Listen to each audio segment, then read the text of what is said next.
Good evening. This is a special meeting of the Groton Board of Education being held on January 15th, 2026.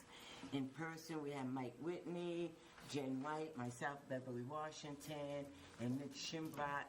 And the staff, we have Sam, Director of Facilities, and we have Rita, Director of Finance, and the Superintendent, Susan Austin. And online, we have board members. We have Dr. Andrea Ackerman online. We have Jay Whitelaw online. And we have Sean Corcoran online. And I think that's it. Besides the staff members, Denise Doolittle, Clint Kennedy, Lori Lapine, and Lauren. And Cassini. Anne-Marie Mancini. And Anne-Marie Mancini. I think I have it all. All right, so the purpose of the meeting is the budget work session, and we're going to review the object codes. But I just want to state right off the bat, if you notice, just based on salaries and benefits, we're already $5 million into it. So the increase is $7 million, but $5 million is already, as I see it, I don't know if we hired new people or what. But it's based on what I see on the salaries account and the benefits. It's probably about $5 million right there in the increase. Is that right? Yep, Yeah. and a lot of this is really contractual. You know, we do negotiate contracts, but a lot of it is contractual. And Is there any new hires on this? no, I think the FTEs are I'm working down. on the FTEs, and I don't see them going up. No. Yeah, a lot of it is contractual with step increases, and so it's hard to anticipate the exact figure until you're moving that person up. Some steps can be larger than others. Lori's prepared a vacancy report for you for board notes, and we know that our paraprofessional vacancies are fewer than we've had, and we've filled it up almost pre-COVID numbers. And remember, you negotiated, and there was a bump this year, fortunately, for them, and we continue to hope to do that. So I just wanted to point that out. Yeah. We're already with $5 million increase without anything else added. So. And the budget for total salaries is $59,672,035. So that is the biggest chunk of our budget, is our people. Go ahead, Mitch. Do we pay into Social Security? Yes, well, we pay our side, yes, if they're not teachers. Certified does not pay Social Security, they only pay Medicare. But, Okay. Yeah, 'Cause so- I didn't think teachers got Social Security. Right. Teachers do not. Yeah. We get Yeah, we but pay everybody into our else we teacher have to pay. retirement. Okay. so, yeah, and the non-certified we have to pay in. All right, Rita, I'll turn it over to you. Well, we're going to actually start. I know the first page and a quarter is really a summary. That's a and summary. We thought that we would go right into the weeds because it gives you so much more information on the object codes. Well, All right. let Rita do it. Okay. So we can start on page 2 with the salaries, because it's more detailed than page 1. Okay. 1 is a summary of administrators and teachers, but it's more detailed on the page 2, middle of page 2. Is that up there? 2.2. Salaries and wages. Yeah, it starts with the salaries and wages. And could you describe the columns, because particularly the two FY26 ones? I think I know what they are, but I think it'd be helpful to others as well. Sure. So the first column is the FY25 unaudited, what we spent. And then the second column is FY26 current budget with transfers. So that's our current budget is the first week in January with all the transfers. And then FY26 is an estimate of what we're going to spend this year. So that's why it says estimated 26. And that's really where you see the encumbrances. Yeah, that's everything, what we plan to spend with encumbrances. Does that make sense? Yes. And obviously, the next one is the projected FY27. And then those- the increase, decrease is relative to, it's a FY27 budget, increase or decrease relative to which one? The current budget, current budget. current budget. The budget that the board had voted Yes. for 26. With the transfers. Yeah, with the transfers. Thank you. So when we look at the first salary wages, we have the district administrators, principals, assistant principals. So those are all the admin, right in the middle of the page. And that is a 3.4 increase with the total admin. The teachers are split up, by special ed, media, guidance, adult ed teachers, coaches. So these are our object codes and how they're split up in e-finance. So, got a question? Yeah, Go ahead. okay. I didn't know who was first, so let Mitch was first. Oh, well, thank you for being honest there. So I noticed we have an athletic director, or at least, is that one person or two people? It's one person. It's one person? They seem to be making quite a salary. That's what I was just thinking. It's And they're getting a 3% hike. In fact, I did a little homework, and I think we're on the high side compared to a lot of other schools. And my first reaction is, this is not the Yukon basketball team here. Yeah, That you would add be a couple millions. zeros.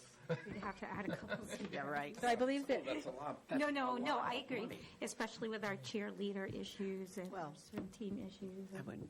That's okay. I would say that it's a negotiated contract. The AGSA was negotiated. I think theirs is coming up next year. Yes, next And year. we've been doing 4-year contracts, which has really been an efficient way to do them because we're able to save on attorney's fees and that kind of thing, and able to extend a contract that's typically 3 years to 4 years. And we've done that with every union. So those are all negotiated Okay. through the board negotiating team. Okay, so I think this person is getting a lot of money, and the next time we negotiate, my comment would be to negotiate that person's salary down. But, Well, that's okay. something that would have to happen in negotiations, and You're on that team, Mitch, so. Yeah, I know. I know. but we do look at data. I would say Floyd is very good about bringing in data to show us what surrounding towns are doing and what those rates are. He's very helpful that way. So we do look at the data very carefully. Why did he get a 3% and the principals only got 2.5%?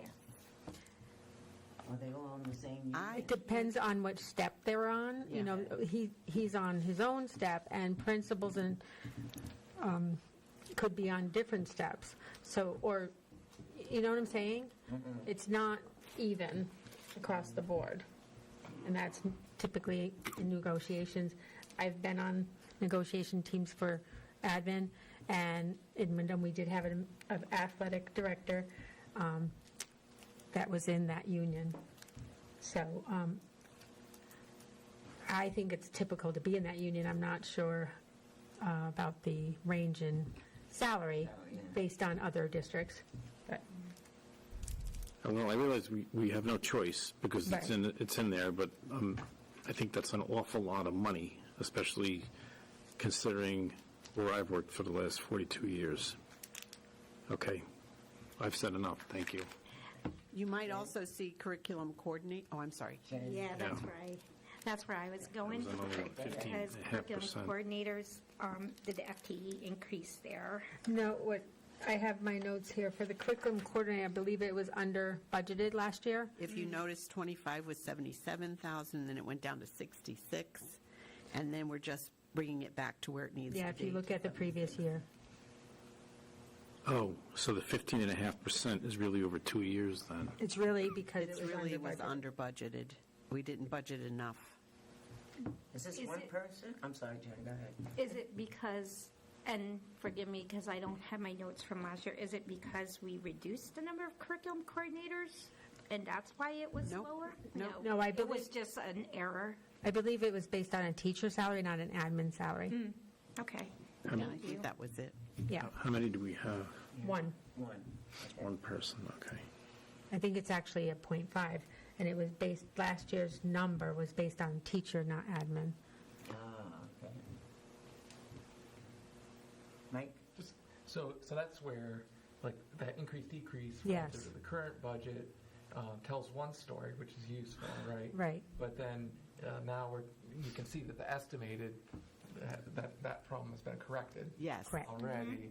And was within the operational review, one of the recommendations to kind of base your next year's budget on partially on the current year's estimated instead of like what was approved the year before. I think it's like what's actually going on.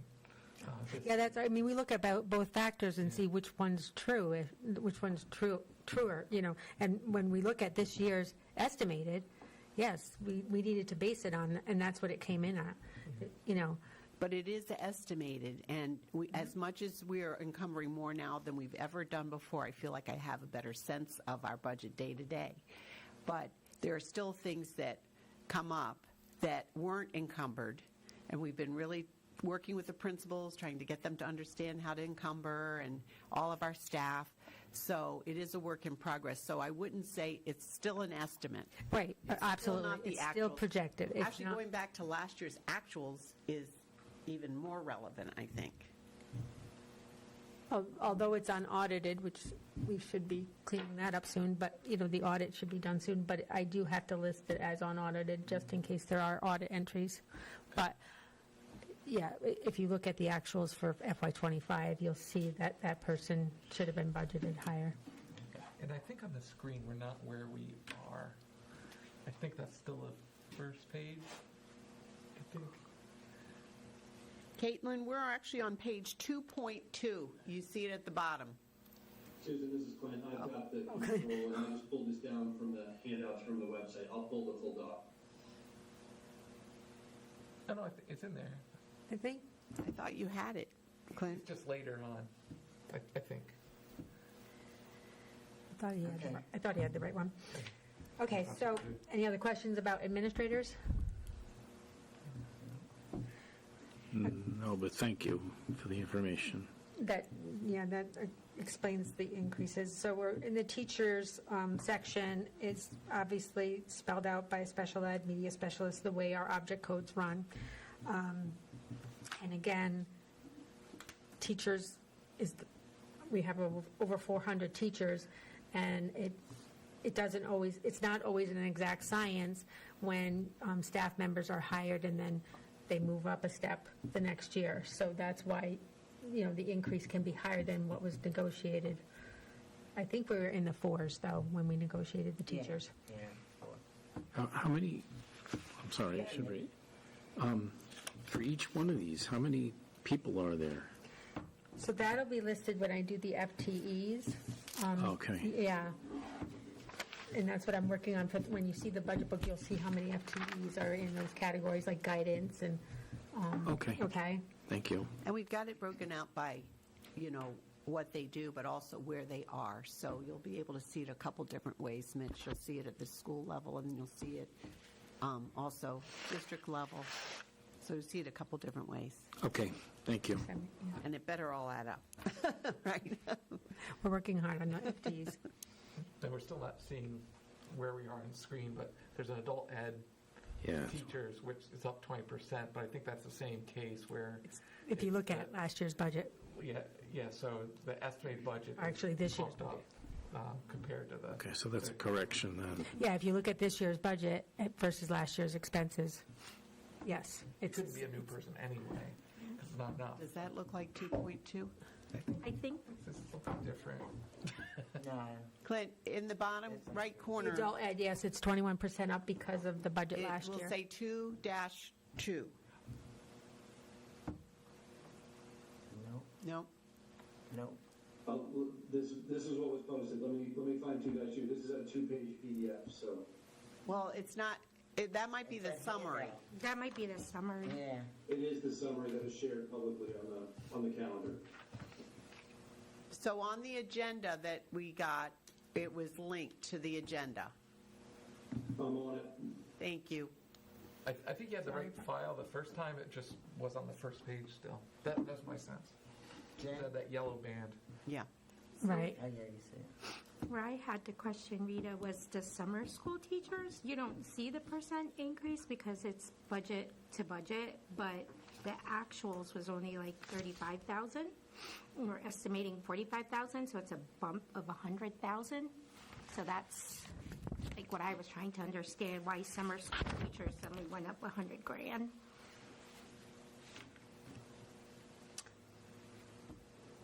I will have to look at that. Okay. Because there could be a potential 100 savings right there, or like to move to somewhere else where we might need it. And I want to make sure the object code is accurate. Definitely. Jen, thank you. You're I will welcome. look at that line. Do you have anything? Summer school teachers have historically been underfunded, so I don't know if maybe you bumped them up to full funding. And I have to look at if we received grants in the past that covered any of the summer school, because we were getting some grants for the special social workers and stuff for summer school. It was specifically for mental health for summer school, so that might have the effect on it, because those grants are going away because they were ARPA. So I have to double check if it's a grant-related thing as well.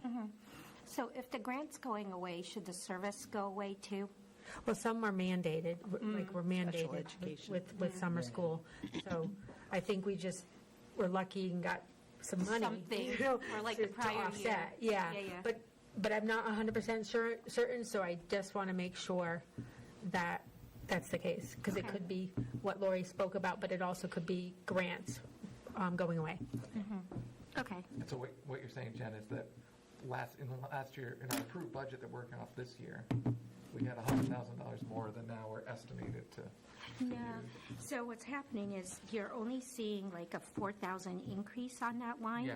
Because our budget and then our future FY27 that we're reviewing is only like $4,000 difference. But if you look at the actuals coming in, it's only 35,000. So like, should That we was- really? That was 2020, That was the year 2025. before. Yeah. Yeah, so for 25 and 26, I know we received a mental health Yeah. grant, but I have to look at the number of how much it was. It was specifically for the summer. So that could be part of it. So, Yes. yeah. So that's fine. Denise is online. I don't know if she knows the answer to that.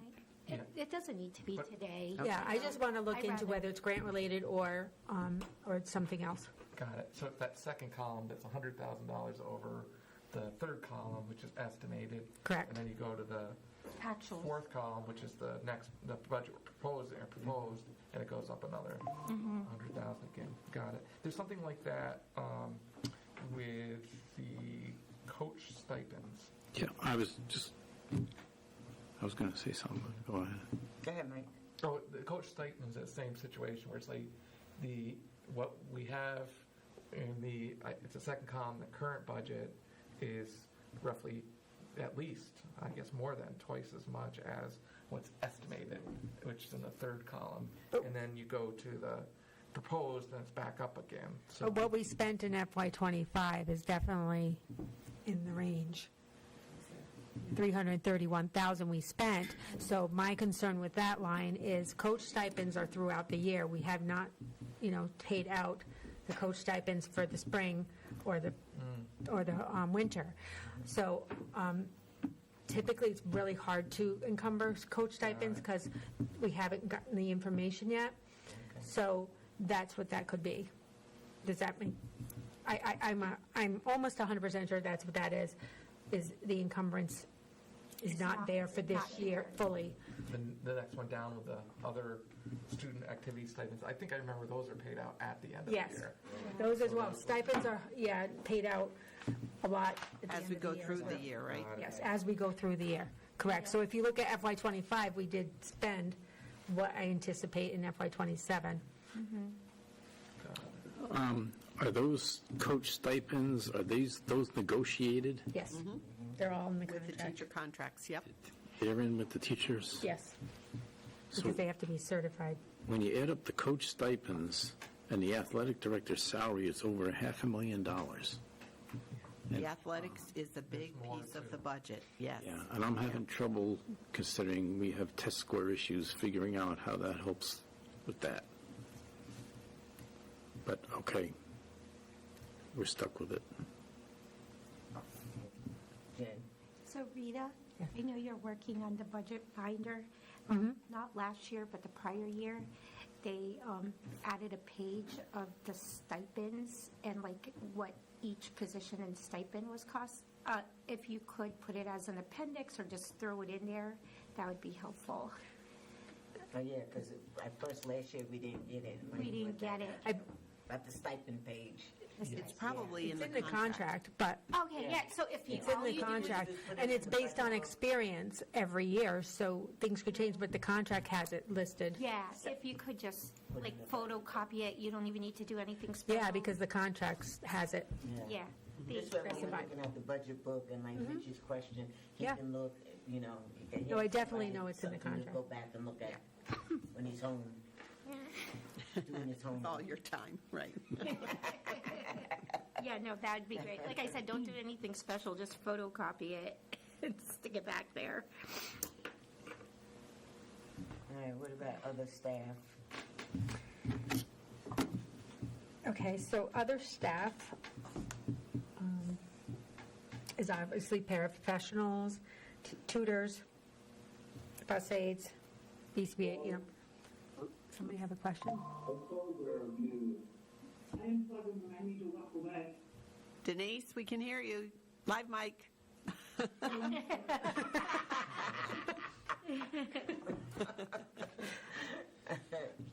Go ahead. Rita.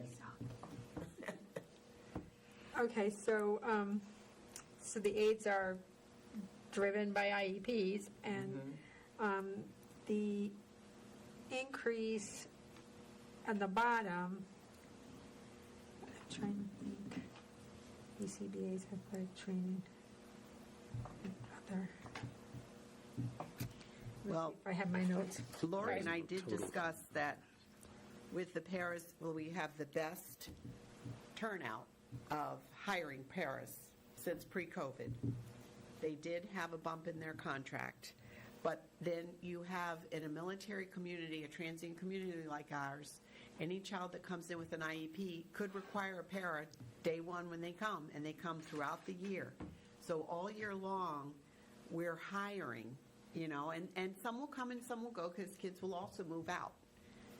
And so it's a constant revolving door. So, but we are pleased that the contract did go up for them and with their salary, and also that we've been able to hire them. Because we are competing with the minimum wage. Right. You know, staying above that. Right. The paras, because the minimum wage keeps going up. So, is it okay? Yeah, go ahead. So with this section, you know, if you look at the overall for the other staff, it's up by, what is it? 4.9. 4.9. 9%, which isn't particularly large compared to the others. Most of the subsections in there are down, and then the special ed aids, paras 1 and 2, is up. Does that reflect just sort of a recoding or Yeah. strategic repositioning of who we have? I do think it's the coding.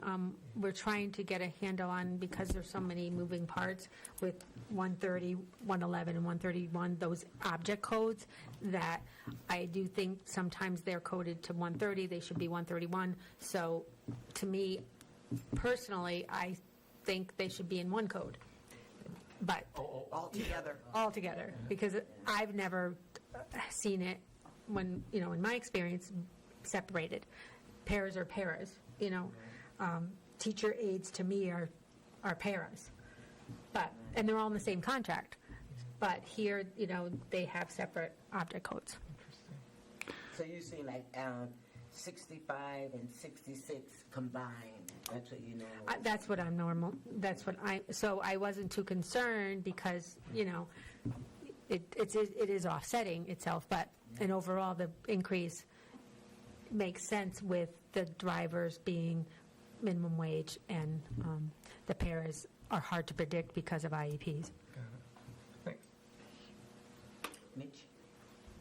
So when my wife was here, she was a para too, and they had para ones and twos then, and the ones got paid significantly more money, and they also got benefits. The twos didn't, and I thought the plan was to no longer when a para one left, they weren't going to be rehired as replaced with a para one. They were all going to become para twos. Do we have any para ones left? We have a few, but not many. Just a handful. Just a handful.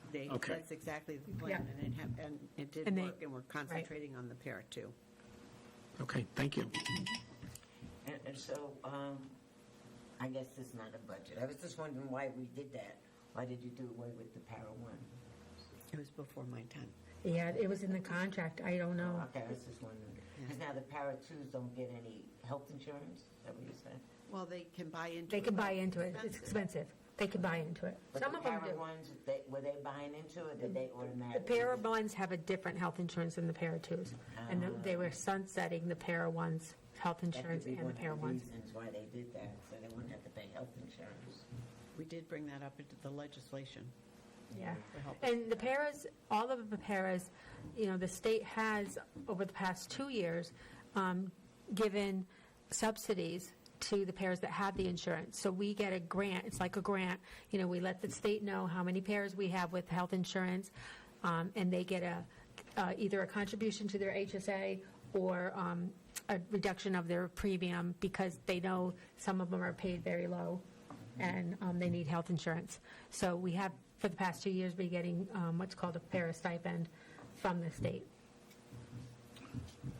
I don't know if Okay, that that's- helps, but It helps. it helps them, I believe. Yes, every little bit, right? Yep. And it's just a pass-through. I'm sorry, it's just a pass-through from us to them. Was somebody talking? Is that you, Lori? I couldn't tell. Andrea, maybe. Okay, I think Jan? I think Andrea's unmuted. So maybe mute Andrea. Let Jen go, she can jump in. SAIDs, how many do we have? It just seems awful high for like a salary. We have a few, like they're part-time, but I was just actually looking at them today, and I don't recall the exact number, but I It's know it's okay. over 10. Like it's more than Which position, the Jim? bus Bus aid. aides, I thought the Bus same aides. thing.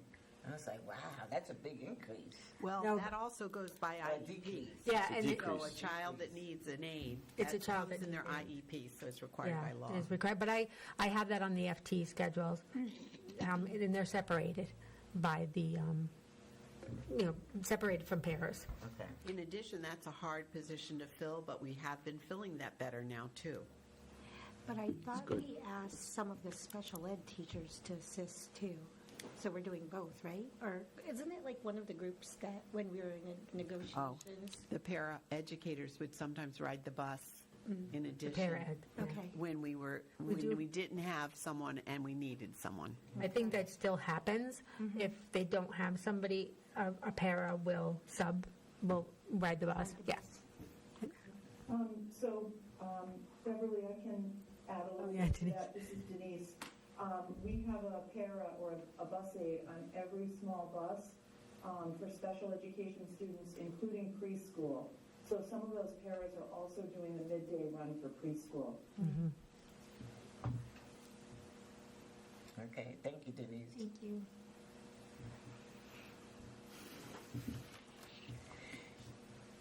What does BCBA stand for again?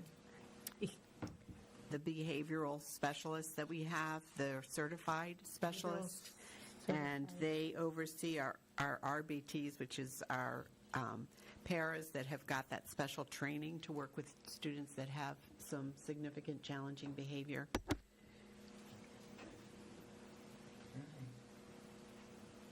Any questions from anybody online?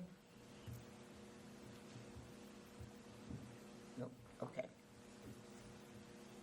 Continue on, Rita. Okay, so Substitute teacher. substitute teachers, as you can see, there's an increase, but did he It go? was there before.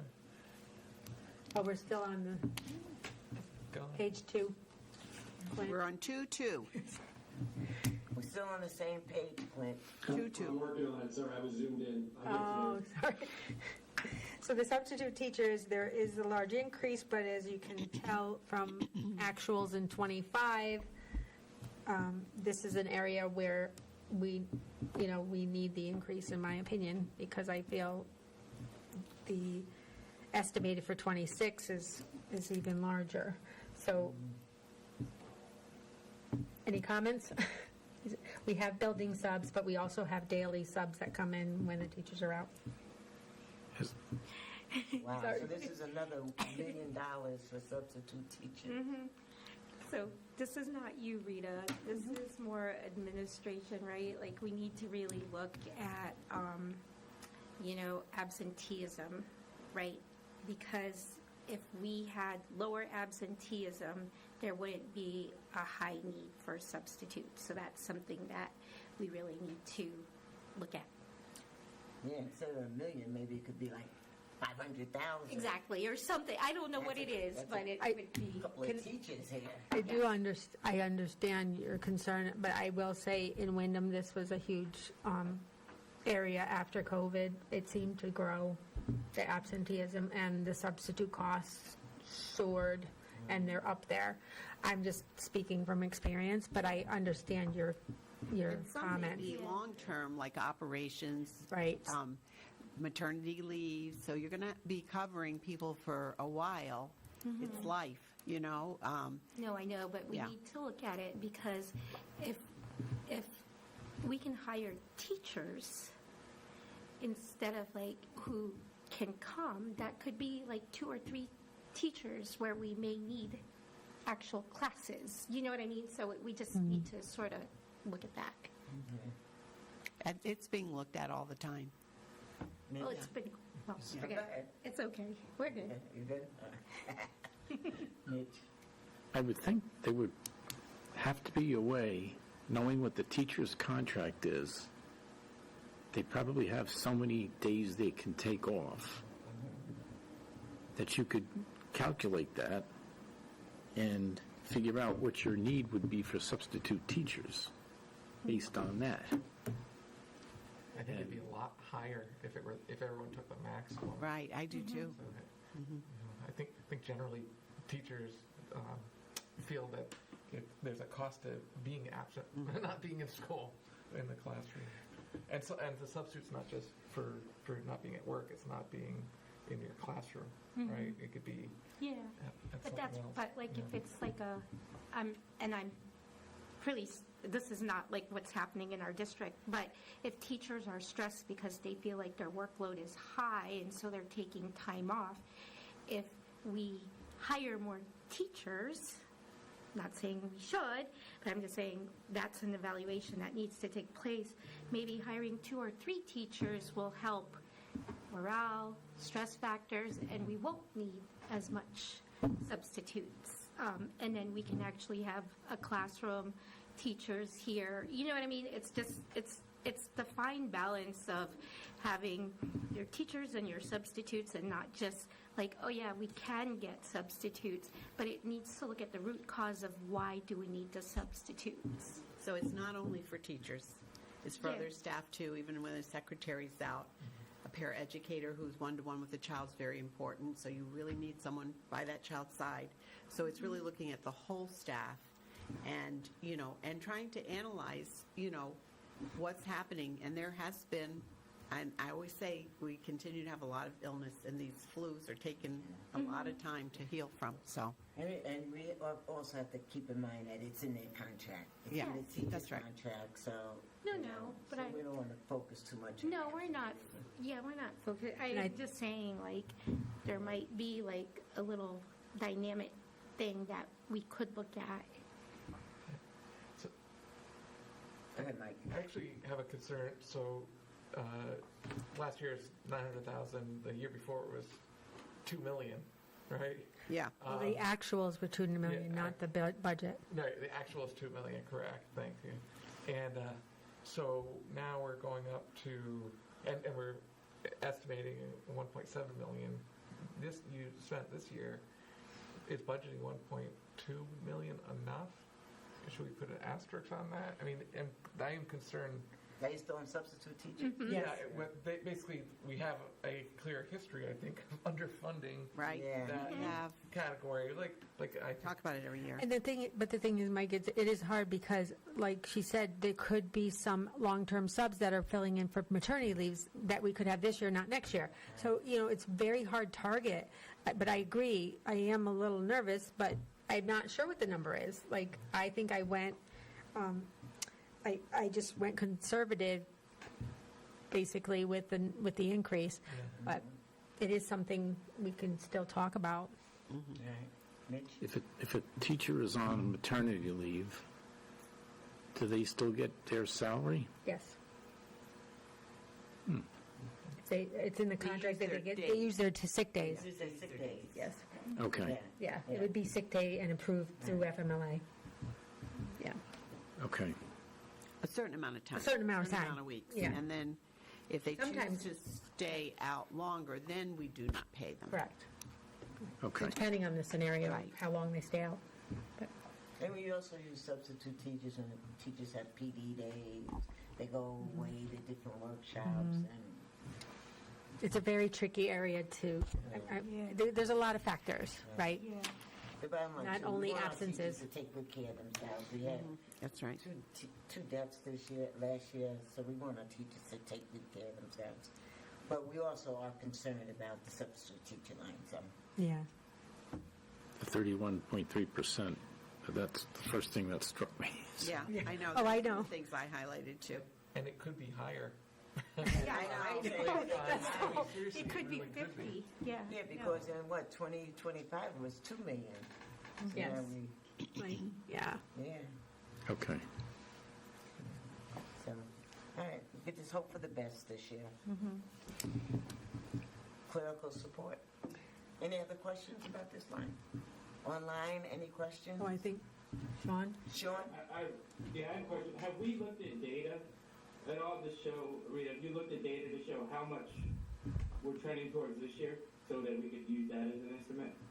Every month, a principal gets a detailed report, Sean, to look at, and in the contract, there's language about making sure people are aware of the number of days. We're even doing that with students, sending out parent square messages about attendance, and this year, actually, our kids are doing really super well. We're really thrilled, but really just making people cognizant of that. And, there's requirements for bringing in doctor's notes at certain levels, so there are monthly reports.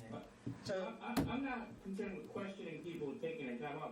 I'm wondering if we're looking at data to see where we're at. It's halfway through the year, more than halfway through the year. Can we look at data to show how much money, essentially, we would have spent on that already this year, and then we can kind of somewhat guesstimate what the rest of the year will be. Will it be above where we're projected? Will it be below?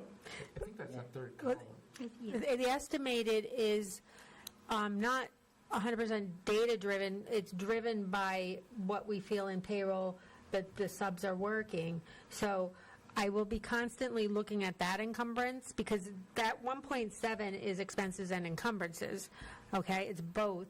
So I can try to work with Lori to get the data too as well to see if that number is going to stay where it looks like it's going to be. Does that make sense, Sean? yeah, can you Yeah, do that? that works. I just want a lot of money. Just want to make sure we're estimated correctly. Yeah. And using all the tools at our disposal. Yeah, because that definitely fluctuates, and I have new staff doing encumbrances and learning encumbrances, so I typically audit encumbrances for payroll 3 times a year, and that's usually around February, end of January, February, to make sure that we're on target with those numbers. So, but I can include Lori on seeing the data. Because obviously the encumbrances would only be people that we know are going to be here for the rest of the year, like long-term subs or building subs, But it'll be pretty safely above that 900,000 Yes. that budgeted, because you can see that first column was $2 million from the year before, and I just looked it up, The actual from 2 years ago was almost 1.4 million, which was, of course, a lot over budget. So this is consistently In the millions. yeah, exactly. Yeah. Yeah, I agreed. All right, so you'll get us that information. Yeah, we'll work on that. We'll work on that. Go ahead, Mitch. Can I just get a definition of what we mean by encumbrances? So encumbrances is a term for what we believe is going to be spent. It's our obligation Okay. through June 30th. Yeah, it's a term that's only used in Board of Eds, to be honest, because a lot of, regular businesses don't We call it encumber. reserves. Reserves, Yeah, yeah. I just But it's an did a obligation. look, and it said nothing It like keeps that. us safe, so An we don't have encumbrance any is- surprises, Mitch. What's funny is when I've had interviews with accountants and stuff and bringing staff in, that's one of my questions. Do you know what an encumbrance is? Because you got to understand an encumbrance to be able to, but it's an obligation. Okay, thank you. You're welcome. Anyone online have any questions? Okay. Go ahead, Rita. Okay, so special ed Are clerical. we going to 2-3 or no? Clericals? Oh, Oh, we haven't finished. We're almost there. We're on the bottom of page 2. I'm rushing, sorry. Slow it down. The clerical is, I believe I have notes on that. I believe that step increases because that is a union. So that's why that's up there. Those are all union? Yes, both of those. 73 and 74. 73 and 74, yes, obligated. And, Now, when you say special ed clerical, maybe you or Denise can answer. What are they doing? They're just doing special ed stuff? And they work for the special ed supervisors And the schools. in the schools? The schools have special ed clerical as well. yes, Yeah, Beverly, I think it's primarily at the school level in the guidance department. Okay. And then it's also, to support with planning and placement team meetings and scheduling. Okay. And then we have clerical special ed up here too, at the central office. Yes, but they're not in a union. Yeah, that's right. They're not yeah, in a I union. believe they're in number 75. Oh, okay. All right. So these special ed clerical, they're union? Okay. In the schools, right? Okay. Any questions about that? Mitch? So the next page is more clerical, but I'm sorry, I hate to do this to you, but I'm an engineer. I'm at line 39, which we didn't really talk to, as a 34% increase, and I'm just wondering, what are transportation supplies? Are we coming back to Oh, that? we'll get there, right? yeah, we'll that's come not back the. to Oh, that's- we'll come back to We'll be getting over that, yeah. Oh, okay, I'm That's the- sorry. That's the summary page, but we'll get to that in the detail. Does that make sense? Because they kind of blend together. Yeah. Yeah, Yeah. okay. We go back. That's why you need the ruler. Page break. Page break, yeah, you're right. Maybe You'll I look. should have done a different page, you're on. No, that's okay. No, we're good. Okay, so are we on clerical on page 2.3. 2.3? 2-3. Yes. 2-, yeah. That's where I have it. But overall, the clerical is only up 1.9, because I believe the overtime has been reduced. Yes. That's been good. All right, Jen has a question. So Rita, is it like, if we go to number 74, which is school clerical, and then 76 is school clerical, does 74 show an increase because 76 is 0? Is that like a transfer? It's two different codes. One's 113 and one's 133. So I'm not really sure. Is that realigning something that was in an odd place? Is Lori online? Lori? Lori, are you online? Yeah, I'm here. I believe it might be the overtime cost for the school clerical, Rita. Yeah, because That's in a separate it's line. not like, Oh, but that's 77. No? 76 says 77. school clerical, but I don't know if it says overtime.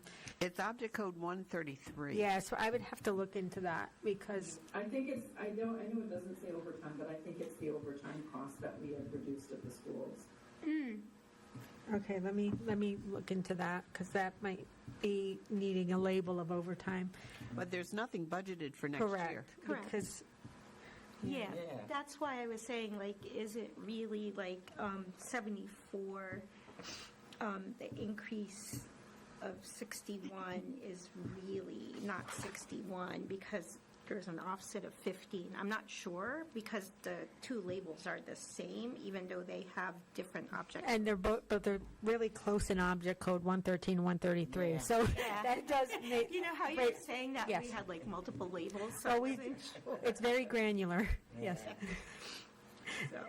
I'm used to just clerical, but Yes. yeah. Because then I was wondering if it was, if 76 was overtime, why would it be school clerical overtime and then 77 clerical overtime? That's why I have to look into it, Yeah. because they do separate, I believe they've been separating the object code by union, non-union, and even the overtime union, non-union. So, yeah, I have to double check that. Yeah. Because it's overtime. Well, it's going down, that's good. Yes, and I think that's a big contributor to the 1.9 I like increase the, in total. I like the 1.9 number. Yeah, Yeah. under 2%, that's pretty good. Okay, custodial? Custodial, I don't see any areas of concern except for I did want to, it's custodial maintenance techs and, that should have put senior it's accounting supervisor, so there's a position in my office that was in the budget last year, but not a supervisor or an accountant. You know, all I have is assistant accountants that are actually clerical. So that's why that line is going up, because that open position is in that line. And it's increased because I have to pay more than what was budgeted last year for salary. I can't get an accountant for $40,000. Okay. So it's not an increase in FTE. But it's Right, not increase in kind FTE, of a reclassification. And I had kind of a hierarchy when I was in Wyndham. There, we had accountants, senior accountants, and then supervisor, accounting supervisor. And you need that hierarchy for, not only because we've been through an ops review and you need levels of approval. I can't be the only level Right. approver of everything. I mean, you have to have levels. Does that make sense? Yeah, no, that makes sense, because you had, oh God, I'm trying to get, you had clerical staff, like, helping and working, and we need professionals. Not that to say that people weren't professionals. No, we had but- somebody that was here a long time Yeah, doing. you need certified, Yes. yes, you need certified people so that our finances are tracked. Why is Makes that, sense. why is that person under custodial? Because it's Well, because of it's technicians and senior, it's because of the object code. The object code, I needed to put it in one of these object codes because it's not clerical. You know, it needs an object code that is not clerical, if that makes sense. And tax is the closest object code to an accountant as far as the object codes that we have in e-finance. I mean, I can create a whole new one and put a whole separate line there if you want me to. I can definitely do that and show, but I thought that that's where it fit the best is with the techs, not really with the custodials, but these are the custodial maintenance and techs were lumped together in the past okay. because They're all part of the So same this- union. this- They are. this I could person would separate be it. Under your, like, the business Yes. office budget? yes. So I can separate it and put it. It'll be make under it. your function. It will be under my function. So Correct. when you see the functions and you see the business department, This That- person will be under That will Just be like the under techs are under, IT department, they're not in his Oh, okay. department. Because by function, it gets separated. Okay. That's what I'm used to. I'm not used to separating object codes by function, because that's kind of what you have here. It's so granular. It's by function and not by, typically I'm used to an object code 119 being other, and it's a range of functions. I don't know if that makes sense, but She's trying to help us get straight here. I'm just trying to help it get more consolidated and not look at an object code as a function, because it's not a function, or it's an object code. It's what we pay somebody under. The function is what department they are in. Okay? Okay. So object code should not be the department. Okay. Does that make Alright, sense? Actually, it does. Mitch has a question. So where you say technicians here, you're really talking about accountants. One accountant that's going to be in Oh, there. one accountant, that's a Yeah. person with a CPA? I'm trying. No, I mean, is that the requirement of the job? Yes, I'm trying, but it's very hard to, I may have to get someone with a master's in accounting, or, As long as they can do the job. accounting is the key. It's like, sometimes I can't get a CPA because CPAs cost a lot of money. So I Okay. don't, to try to budget that in there at this point. I was lucky enough to get a CPA in Wyndham, but you just don't know the area and whether or not we can get a CPA for that Yeah. salary. If I heard correctly before, and I may not have, the accounting supervisor is a position was not filled last year? So it's a position, yes, that's still not filled, but it was upgraded from clerical to accountant. Okay, so was it budgeted last Yes. year? So what happened to the money if it wasn't spent to pay for a person? Right now I have a temp, so temporary peoples are not in the salary lines, they're in the other professional services currently. So we are spending that money because I need that. Person. I need that help Okay. currently, but I feel that the position needs to be a little higher so that that person can do higher level things and not just put in entries and I have to approve everything. And I know you're looking for a specific person, kind of, with a job description that can fulfill it. So it's better to get a temporary in the meantime and post it again. If Well, you're we not needed the getting temporary to staff. catch up and to keep caught up. Because, yeah, All right, keep trying. if that makes sense. Okay, Indeed. Yes. And what's that? LinkedIn. Lincoln. Mike, you have a question? Yeah, just on the custodial maintenance overtime, it's the one above. We absolutely need a line for custodial maintenance overtime.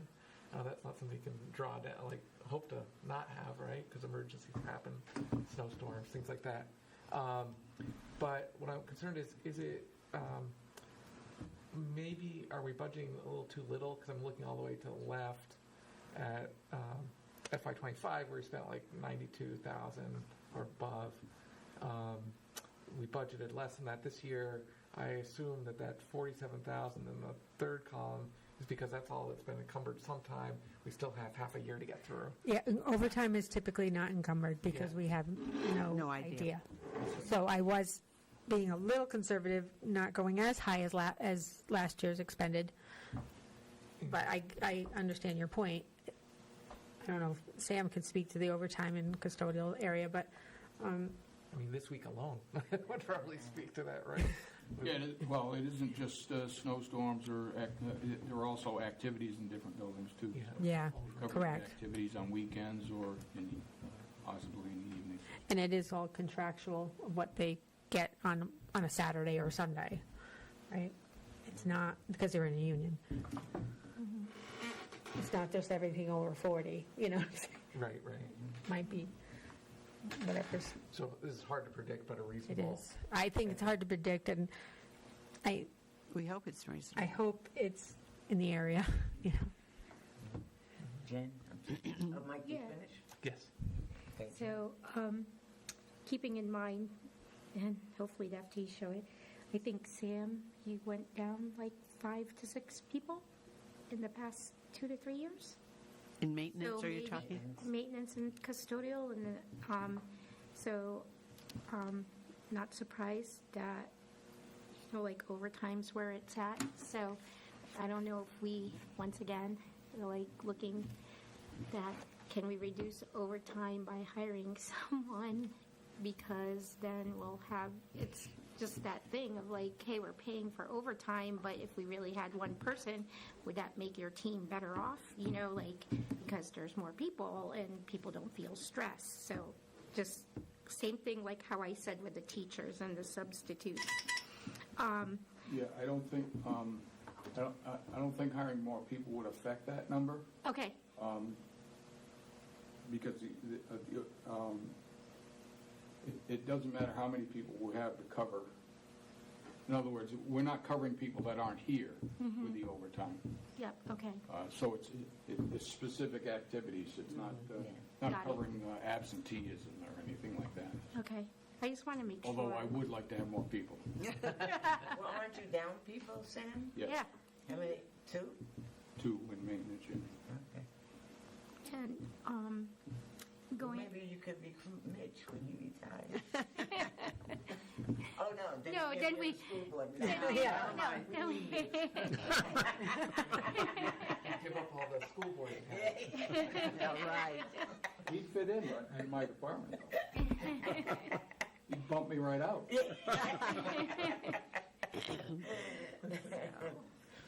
Anything else, Jim? no, I was just always like looking at the work environment. So that was my comment for that. So overtime isn't covering absenteeism. Overtime is overtime. As overtime. Okay. Any other questions online? Okay. Go ahead, Rita. So security is up, and I believe that is the hours increase. They increased hours in the security, not in the FTE. Yeah, that is. I think there are times when it requires overtime. Or more hours, because I don't think they're at 8, but I'd have to refer to Lori. No, they're part-time and they overlap in the middle of the day. Yeah. So this is the straight time? And not Yes. overtime? Because if it's overtime. Yeah. Yeah, it's straight time Straight time at the increased hours. at the increased hours. So they used to work, say, 5 hours, now they're working 7. Yeah, I'm not sure of the exact number, but Well, maybe Lori may can even tell know us, that. And then Mike has Yeah. a question. Yeah, and I do too. And then Jen has a Sorry, question. I'm going back. I might have your question. Lori, can you give us any information about the jump in the hours for security? Yeah, I can. The security guards have historically been scheduled for 25 hours a week, and it has not been enough hours for them to cover what they need to in the schools. So we've had to increase it to 29 hours a week. So they're still part-time, but it's 4 additional hours per week per security guard. Okay. Thank you, Lori. You're welcome. Mike and then Jen. Yeah. So my question on security is that if that third column, right now, we've got that estimated up at almost 350,000, which is the largest number of anything on that line. Is that accurate? Or, I mean, it seems it's very, very high. I'm going to have to look at that encumbrance because you're right, it is high. And I was basing the FY27 budget on actuals in 25. Yeah. So I definitely can look at that 340 because it does seem high, and it could be the encumbrance is off. Yeah. I mean, and if it is, that's absolutely fine. But if that's a reflection of what we are now spending, which Yeah, I agree. then we'd want a budget. I agree. Yeah. I agree. You all set, Mike? Yes. Okay, Jen. Sorry, I forgot about this one under custodial maintenance. The increase that we see in overtime for even though it's minimal, does our new fee structure that we put in place cover like when they have to work for a ballet concert at Fitch or whatever? I believe it should cover It should cover it? Okay, good. Yeah. And then the security, does that include the 2 new positions for the grant? No. No, okay. Actually, does it Yeah, we didn't even get SROs? them yet. No, SROs are towns. I didn't see this one Yeah. either. No, because SROs are from the town, and they're in a professional line. Because they're not on our They let us know payroll. what their salaries are, so we pay for 10 months, I think. Yeah, and the town prorated. tells me the figure Yeah. for that. And that's not here. It's not in That's not salary. here. Okay. It is here, but not in salary. Not on this one. Not in this It one. should be like professional Yeah, services. yeah. Not on this, not Right. on this system. Not on this line. Yeah. All right, we're on to nurses. Unless somebody has a. Nurses. So nurses and health aides don't have a lot of history because we just took them over Oh, yeah. last year, Yeah. right? So I'm not sure if I can speak on the health aides. Maybe Denise can on the increase for that.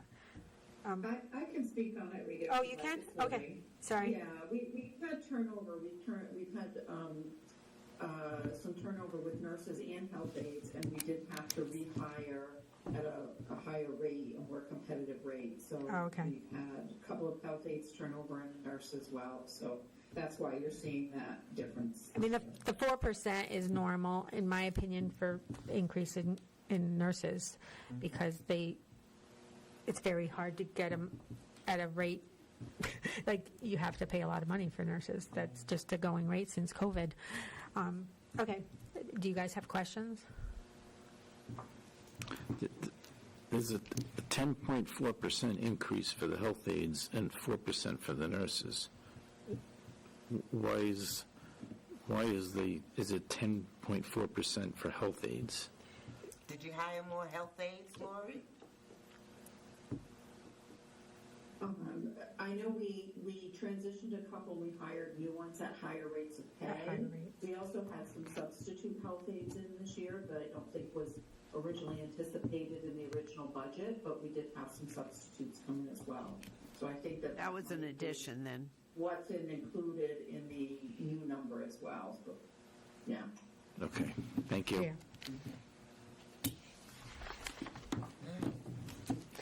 And we have the Okay. increase for the total salaries and wages.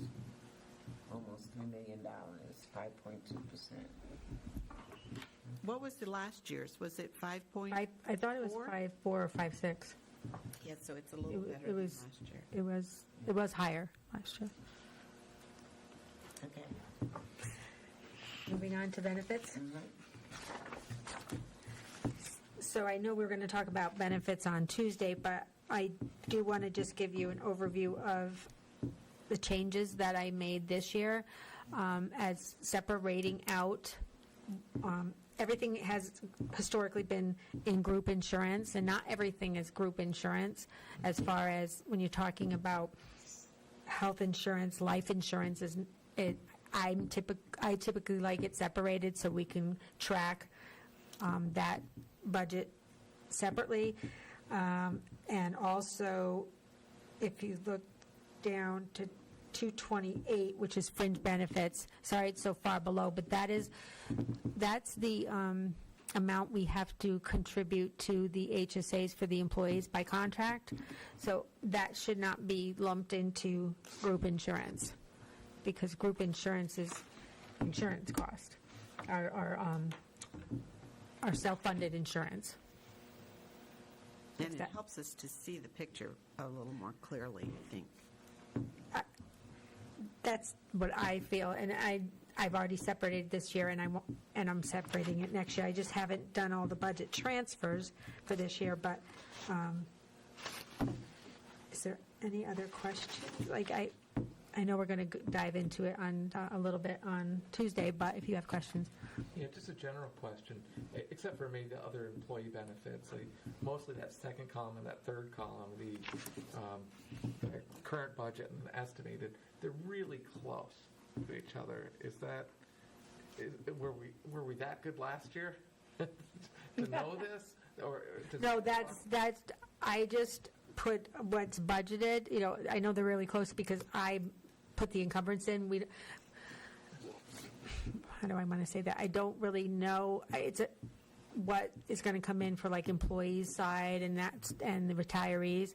I don't have a good estimate on that yet because it's so, it's new, and there's a lot more retirees here than at Wyndham. We have like I think 200.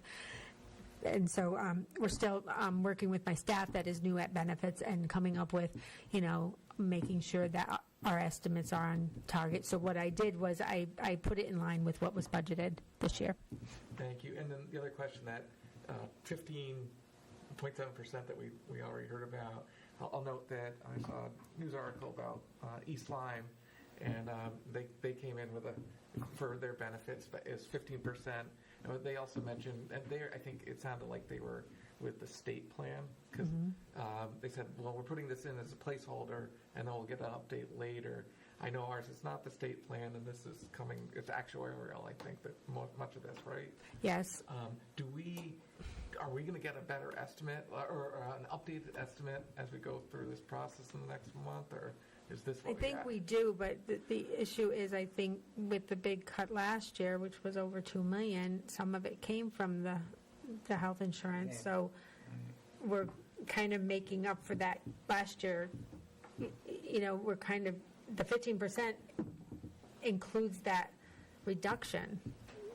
Yeah, That makes remember sense. last year we took $2 million out of the healthcare. Or at least 1.3. 1.3. I think it was 1.3. So because that was lowered, it skews what needs to be in there this year. Right. That's a nice bold face and narrative, line in the narrative, right? Seriously, because... No. But to be honest, when I look at the trends and what the claims have come in at and that we have a fund balance, it makes me think about, was the estimate from the consultant too high? Because we still have a $5 million balance in the insurance fund. So if we were underfunding it, how can we still have that much of a balance? We were underfunding it based on what they say, right? Right. And they're not going to say anything again in the next month? No, they are, but they are for profit. I have in the past, I have talked about reducing it because I don't feel that, I feel it's too conservative. And I feel like the claims are coming in good, so. That's how we felt last year, too. It's a tricky, but because we reduced it to 1.3, you're going to see a jump this year.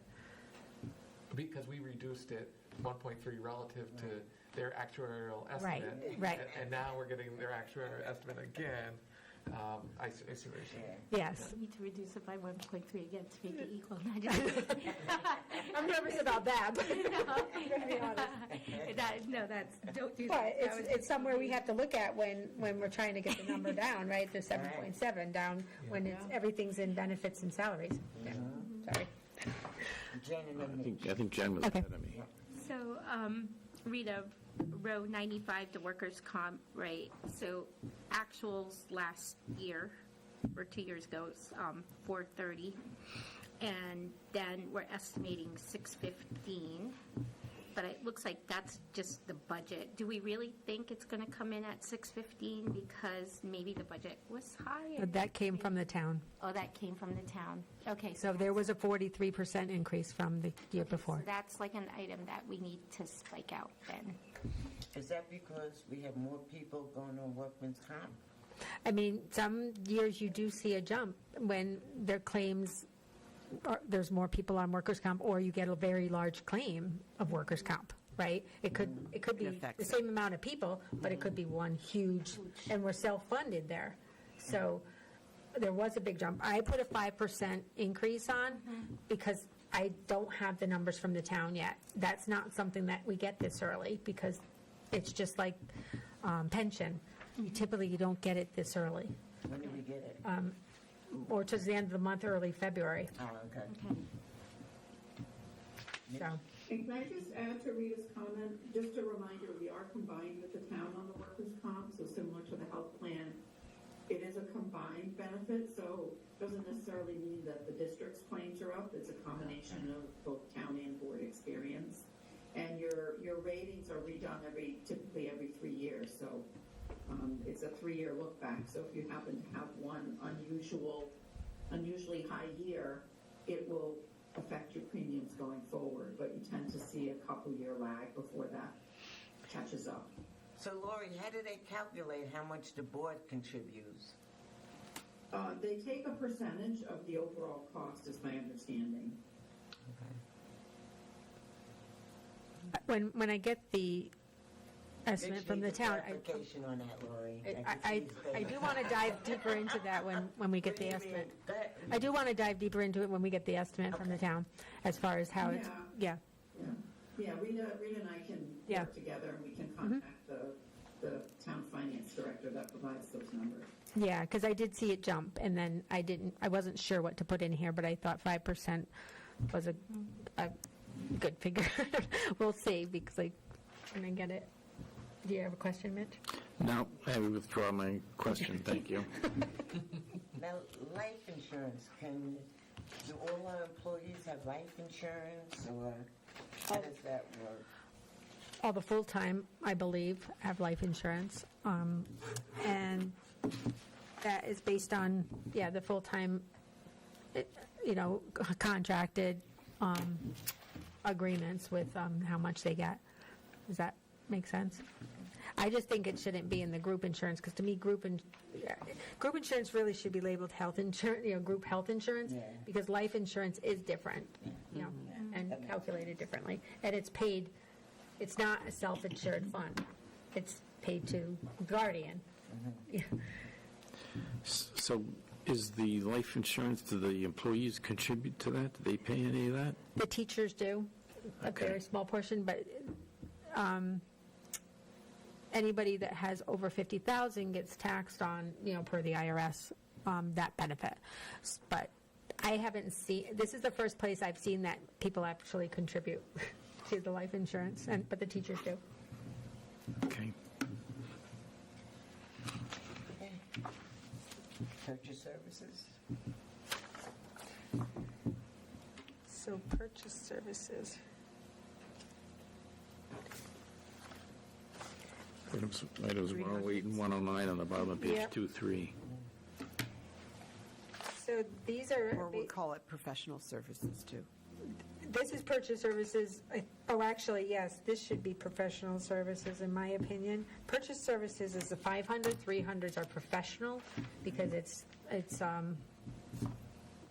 it's hiring professional people to either do, PDs, or that should be where the SROs are, and that type of service. Right. Purchase services when you're purchasing something, to be fixed, or transportation and tuition. Okay. So that's the difference between, but it should be labeled professional. I want to change it because that will match the global one that we gave you on the other day. And it matches up with what It matches up with the state. The state calls it professional services. So you want to pull professional services? Yeah, I just didn't change it yet, but anyway. So these are pretty much driven by contracts and the department's, projections, Before we go to that next page, the first two. yeah, so those first two, they're up like 30% and almost 100%. I know those aren't big budget numbers, but based on what I see in that third column and then what was the year before and everything, the first three columns, it seems to me we could put those up like by 5% or something, be okay. Or is there some big change that we don't know about? Is Anne Marie on? Because I think the PD's in there. Anne Marie? I'm here. I'm sorry about that. I couldn't unmute myself. Oh, that's okay. Did you hear Mike's question? Could he repeat it just one again? Oh, just simpler, those first two, instructional services and instructional improvement services, one's up by 30%, one's up by 100%. I guess why? It seems like are we really trying to, just in case, or is there a planned real increase that it's needed for? It's your 321 and 322. Yeah, so in instructional improvement, and I have to just double check the categories, but I know that we are planning to, and we've talked a little bit about this, Mike, in curriculum, but we are looking to incorporate a new resource in math for K-8. And also, we're looking to add a new resource in English language arts for 6-8. That would be a complement to what we're doing in our K-5 program. And I believe that goes in 321, but I have to double check that. Thank you. And these aren't special ed related, that's a separate. No, that's No, a different number. this is going to be PD for that. It would, anytime you do bring in a new program, and we really have gone from the K-5 focus to the K-8 now, and I think it needs to happen in the middle school for that, reboot. And it's going to require a lot of professional learning, like all of our professional learning days will probably be around that, and it's regular ed and special educators, all of the teachers. Emery, you said a new resource in math for K-8 and a new resource in English, English.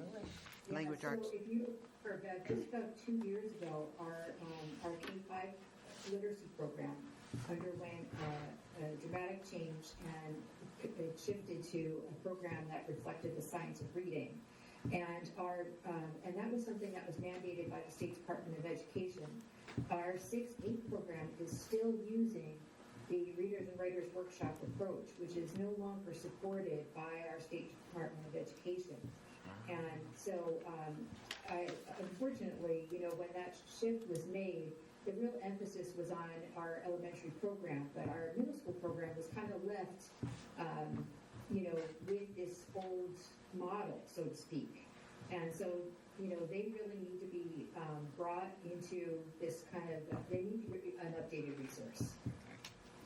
Thank you, Emily. Yeah, of course. Mitch?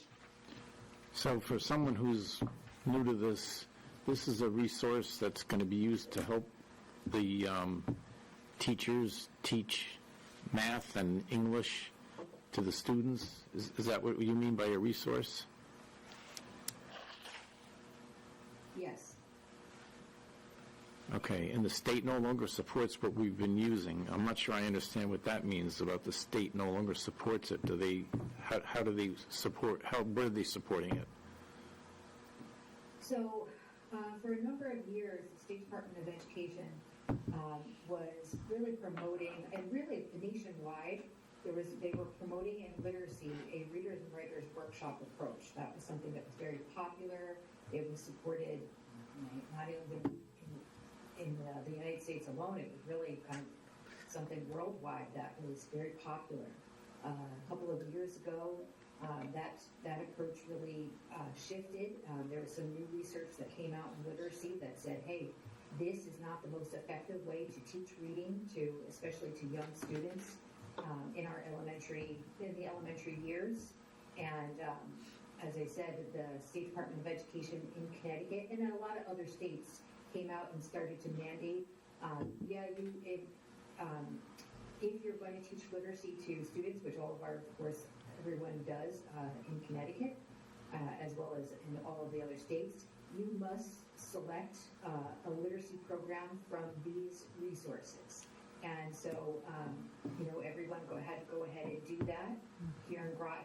This is before my time, but in all districts, Groton included, they went ahead and did a comprehensive, I would say, search, of the programs that they were, that was among the programs that were, I guess, promoted by the State Department of Ed. They did some research of those programs. I believe they probably visited a couple of school districts. They looked at the programs extensively. There was a committee that was involved in this process, and then they selected what was called Wit and Wisdom, and have been implementing the program. Now they're in year 2. As I said, the middle school unfortunately was left out of that process. I understand that the urgency was around the elementary school because that's where the State Department of Ed kind of mandated that the program be changed immediately. But our middle school is still using kind of that the old model, which is no longer, as I said, no longer supported. And so I believe that there's a real necessity to kind of get them on board with using the updated model. Okay, so it almost sounds like it's a state mandate then. It's a state mandate. Okay, that's Unfunded. It was partially funded for elementary. I think we got $95,000 one year and $95,000 the second, but not nearly. I mean, this board put in $300,000 for the materials alone, never mind the PD, that was not funded, and every other district had to do the same. Okay. And I Thank don't you. want to mislead anyone, there is no mandate at the middle school level, there was real urgency around the elementary level, and that was a mandate. There is no mandate currently at the middle school level. I don't know if there's one coming, but I do feel like if you look at our middle school results, they are, there's some need of improvement, and so I feel some urgency around kind of getting them up to speed. And the teachers have been using these same materials for about 12 years, so I think they're ready for looking at some new things, and they've been working with you, Anne Marie, to look at several different programs, right? Absolutely. We had 3 programs. Well, first of all, we looked at a number of different programs. We first went to a resource called Ed Reports. That's a platform that we've used all of the programs that are available. We've only looked at the programs that had the highest ratings. And then once we did that, and I think there were like maybe 8 programs that fell under the category. So we looked extensively at those. Again, I don't know if it's 8 off the top of my head, but it was like 8. And we read extensively about those reviews. And then from there, we brought in, I think we reduced it to about 3 or 4 that they wanted to see in person. We had presentations from those resources. The vendors came in, presented to the groups. The teachers piloted or in the process of piloting the resources right now. We're just about in the process right now of organizing visits to districts that are currently using the resource. And so, we're going through the process and trying to be as thorough as possible. But I do have some money in the budget to kind of account for, if approved, implementation of new resource. Thank you. Jen, you had thank you, Anne Marie. Yeah, I don't know what program they're selecting, but if they do select wit and wisdom, right, like, it's a continuity thing for our kids, right? Because if they're used to it, especially now that they're 2 years in, and we continue, and then they see that same level of format in the middle school, I feel like it would be an easy transition for them, and hopefully our scores will get higher. So it's more of a continuity thing rather than like readjusting their brain. Not that I'm saying they can't, so that it's just like they're in the process of learning. You shouldn't have to worry about like, oh, now the method's changing too. So, and it's just a comment. And it's a good comment, Jen, because we're thinking the same way in math, that there be continuity with the IM math. Yeah, I completely agree, Jen. In education, we call that coherence, and that's certainly something that is a major factor in our decision-making process. We just want to make sure that we are being very thorough as we look at all of the resources, but that is something that is, again, a major consideration as we look at these programs for English language arts. Perfect. Thank you. Thank you, Anne Marie. All right, Rita. You want to student intern? So, Next page. next page. All right. 2.4. So that line is in the wrong category. When we hired the interns, they're in the salaries, so that's going to be moved. That's why it's 0 Okay. for next year. It's going to be moved into the salaries where it was paid out of during the summer. Okay. I was a little concerned that we wouldn't have students refurbishing our laptops. No, we just paid them on the payroll, not in other professional services. Okay, so. That's a 43% increase in that. Oh, for the PD? Yeah. Yeah. Okay. Now you on to professional services? So this is special ed related, but except for the legal services, obviously.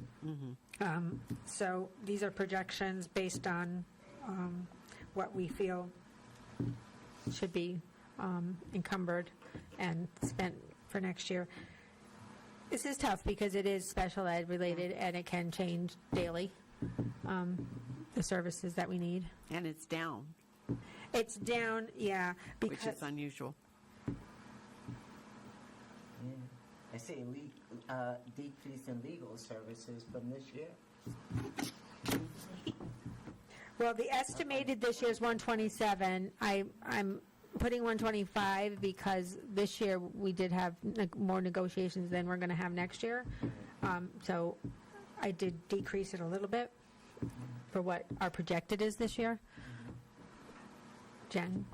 Yeah, so going back to 113, right, actuals 450, and then our estimated for this year is 884. Do you know why we're thinking we're going to be spending that much? So this is what was projected. So what happened in FY25, and the reason why it's 450 is because we received impact aid, and that's where we applied it. We're not sure about that, and I don't plan on applying it there because this area is where we get reimbursed from Medicaid. So we have to be cognitive of where we take the credit so that we don't lose the Medicaid down the road Yes, reimbursement. thank you. So we're thinking more like transportation. Yeah, we're thinking more like transportation or possibly the aids. Special ed. Special ed, yeah. For what? If we get the impact aid for disabled kids. Use it for transportation. Yeah, So impact aid Yeah. mostly goes to the town. Yeah. They usually Most- get a $2 million check in the beginning of the year, $2 million at the end, and sometimes another check in between. But children with disabilities has got to go to the district to offset the special ed Got it. by law. I'm responsible to make sure it's in the right place. So, but we do have to be careful that, for the other cost of excess cost. excess cost and Medicaid. We Right. have to be careful where we apply it. And the only other Department of Defense impact aid check that comes to the school directly is the supplemental, which is that $500,000 that has really taken care of our technology needs Correct. since I've been here and even before. And, Okay. and just quickly on the supplemental, we weren't, last year when we were playing the budget, we weren't expected to get the supplemental, But we We did. did. and we Yeah. did. It was like 480. Yeah, 4 and change. It was just close to 5. Yeah. And did we spend that yet? We are. We're We spent using it most for of it on technology. during the We had summer. cut, if you Because we remember, cut it. we cut the IT budget quite a bit when we Yeah. took the Oh, yeah. 2.4 million, and we didn't. But that was really such a nice surprise to And- get that. I was going to ask this question anyway at some point. The supplemental impact aid, I thought it was based on the number of military or military-related families, and then we thought we were below the threshold, but weren't sure. What's it looking like can we plan on this for next year? We're always like a year behind. I just pushed go and submitted. Our team did a fabulous job with impact aid. We have more numbers this year. Yeah. That we're accounting for. So hopefully we'll just continue to see increases. So you're saying we have more numbers, so to answer Mike's question, if you have more numbers, that means we're probably gonna get it. In the future, but this goes back to the year before, but I think it was an increase then Oh, too. So I think it's always a year continued behind. to increase. But the year that we were afraid, it's always like it lags. Got it. Yeah. So last year we were afraid we weren't going to get it.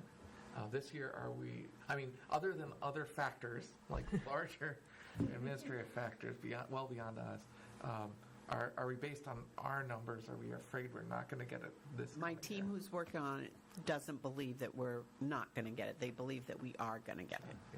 Yeah. That's not certain, Yeah. but we feel It's more positive. we're not as than- afraid as last year about it. Is that Right. Okay. And Susan's not sweating that much. I'm not. And I've gone through, and I'll be talking to you more about this, but off the bat, we've already come up with a $700,000 kind of savings piece or offset for this budget so far. And some of that is because we're counting on that, and we can reduce the IT budget Got it. Thank you. by using DODIA supplemental for them, like we've always done. Okay, so we're good on that one. Athletic officials is the officials at the games. We use a program called Arbiter Pay, and those numbers come from the high school. So, And we don't control those rates. no, we don't. either. They go up, but yeah, exactly. We don't control the rates. So that's what those two lines are. Any questions? Yeah, you probably knew I was going to ask about that. What do you mean by we don't control the rates? Because the officials are an organization that we Oh. have to pay them. Okay, that's right. I forgot what that organization's called. Umpires, referees. Yeah, but there's an organization. SIBO, I I forget the can't name. remember My the name. husband used Okay. to But- referee for the organization. Yeah, they controlled the rates. Right. They should get hazard pay. It's not, doesn't appear to be a lot of money, so. No. No. Computer network services, that is driven by Clint. Clint, are you on there to talk about that? I am. This particular line was a realignment from network services to professional services in the IT budget. We had traditionally put a service that one of our vendors does in monitoring our network switches and other equipment, and it made more sense to put it in professional services than it did network services. So it's in professional And when service. you're under your network services, is any cybersecurity in that, or is that someplace else? That is baked into all that we do, and a lot of what we've done with upgrading switches as of late to get the newer versions so that we can continue to have, hardware and software kind of match each other. You can't get them too far out of alignment. So it is baked into everything we do, including a wonderful relationship with one of two Connecticut CISA employees, which happens to be a parent for Groton Public Schools. So This is Department of Homeland Security. oh yeah, I know. He might help us with our form on safety. 343 is down by 13.5%. Can you tell us why? Is it because of the realignment? Correct. Okay. Any other questions? No questions for Clint? He loves questions. No? Happy to answer. Property services? So, yeah, so these are just based on estimates we feel are going to happen in these areas. I'm not sure if you have Now, what do you specific. mean, water and sewer? That's what we upkeep pay of the water town. line? No, that's what we pay for water. Oh, that's and what the you pay for sewer. Water, Yeah, sewer in Groton. okay. They give us the bill. Yeah, we get the bill from We Groton. get the bill. I have a question on the heating and plumbing repairs. Not the, well, so on the second column, there's quite a bit in there, 230,000 or so. And encumbered, or the actual, the next one over, or the estimated rather, is, pretty close to that, over 200,000. Now we're budgeting, more like 100,000. Is there something special that we knew about for this year that isn't going to happen next year? I mean, We're things are hoping getting it doesn't older. happen next year. No, it's just a trend. So That's going up, or no? the trend is going down. So Oh, going down. yeah, what we spent was less than we anticipated for sure. That's wonderful. So do you think that basically having half the budget we put in for last year is okay there on that line? Because it's basically cut in half. Yeah. Well, is that because the actual in 25 came in at 120? Right. Okay. Yeah, okay, thank you. And then my only other one was the rentals. We've got that as quite a large increase. I know rentals covers a lot of things, but I was just wondering if it's appropriate tonight to talk about that. If you want to talk about it another night, that's fine too. Because that's up by 84%, so The it's rent- 100 and some thousand. The rentals is not, it's the laptops. Oh, the teacher laptops. teacher laptops, which they, remember, we're on a 4-year cycle, so we'll be renewing. So that's going up because of, because I think we've been able to take some from grants in the past, but we need to put it in our operational because teachers need the laptops. Ah, okay. Right, we can't count on the grants. It So- used to be, go ahead. So that rental is not only teacher laptop, but the increase. But it's mostly teachers' laptops because it wasn't in the budget last year. It wasn't in the budget in the current budget. Glenn, can you Speak to that. verify that? It wasn't in the operating budget. The operating It was budget, For right. grants and other things, that's why, and we think it's more appropriate to have it as part of the operating budget overall, so that's why you're seeing a move. That being said, a message that I've been sending to a lot of people lately, if you read any periodicals and so forth, the price of technology has skyrocketed over the last 2 months. Tariffs, AI industry soaking up a lot of the hardware and so forth. So I'm expecting us to be spending an increased amount as our 4-year teacher lease cycle comes due and we enter into a new lease. It looks like in '25, though, we spent about $304,000, and we're estimating for '26-27 close to $300,000. Again, that's not just the teacher laptops, that's additional items. Oh, okay. But, like what? Yeah, because that's well above what we pay for our yearly fee for the teacher laptops. So there's other things. There's other rentals In besides that, rentals but besides that. the bulk of it, is the teacher. But yes, there is other rentals across the district, so I can look into Like those porta numbers. potties? I don't know if they're, Copiers. are they in this? I think Copiers. that's the copier. Copier leases. Yeah. Yes. They're somewhere, though, those rentals. Probably should, The maybe you can copiers get us more information on Yeah. the rentals. Mitch has a question. Is there a savings renting this equipment versus buying it? Particularly the laptops? Clint, did you hear the question? Sure. This has been an ongoing question. Most school districts over the course of the last 5 years have switched to a leasing model, especially when interest rates were low. That continues, and we do get priority pricing as an educational institution for this. It also allows us to bake in additional warranties and so forth so that we don't have to take on extra FTEs to keep these laptops on the road.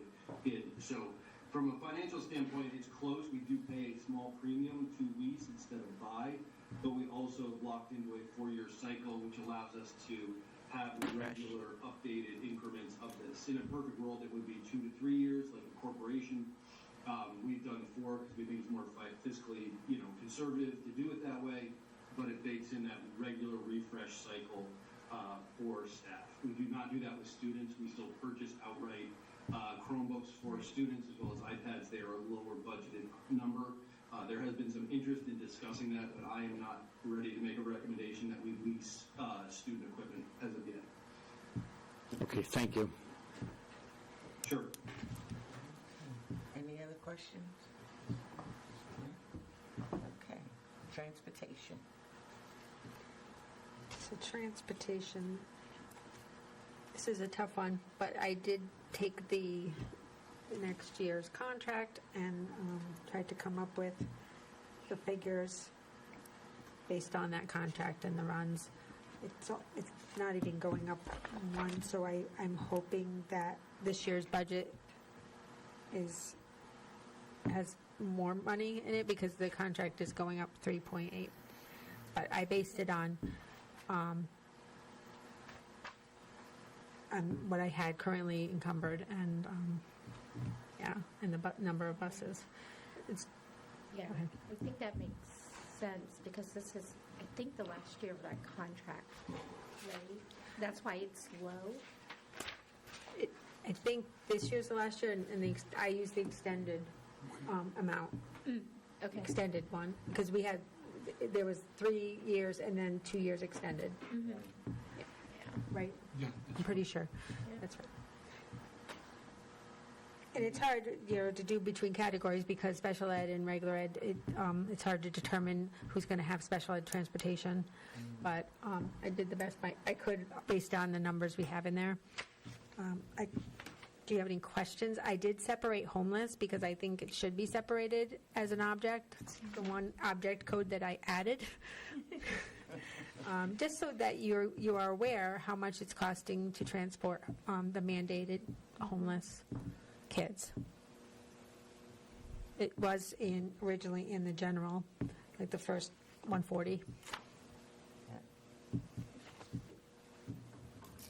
Or actually, no, I think it was in special ed, and I didn't think it belonged in special, because we're not certain that it's special ed kids. Yeah, now this is good, you have the separate line for Yeah.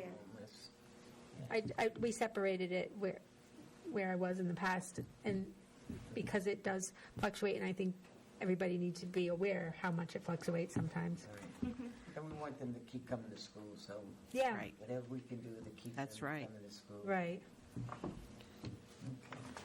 Any other questions? questions? Are we okay? We're lowering that special ed transportation number. Is that okay to do? It kind of looks like it is, but just asking. Is that That's six. Which line That's a number? good question. I think the line number, he's 141. I think I will take an extra look at that with Denise, just to make sure, because that is a big drop. And we have to do it. And we have to do it, right. So I'm going to make a note just to Which double line check are the you looking at? encumbrances. 141. Is that where you're gonna put the grant or whatever? Because you didn't want to put it in the other line? Is that what That's you- where we might, if we get the Yeah. supplement, the special ed, DODIA, Children without. children with disabilities, yeah, sorry. You didn't do it already? You didn't do it already? No, let me look at it, because I want to double check how I came That up with line those. went down and the current transportation went up. I know, they're almost alike. I'd say, Mike, you have another one? Go ahead. So you'll check on that. Yeah, because Curtin is more specialized transportation. The STA is the big bus, the buses. It's not like cabs and stuff that Curtin does. And that, And they transport out-of-district kids, too, who Yeah. have to go to farther we away have to- places. yeah, so that one did go up, and I'm not surprised at that. You have a question? So, per child, it costs more to transport a special ed than general ed? I'm asking. Oh, yes. Okay. I mean, I can do the numbers for you, but I would think, Yeah. yes. Because they have specialized vehicles. Okay. Yeah.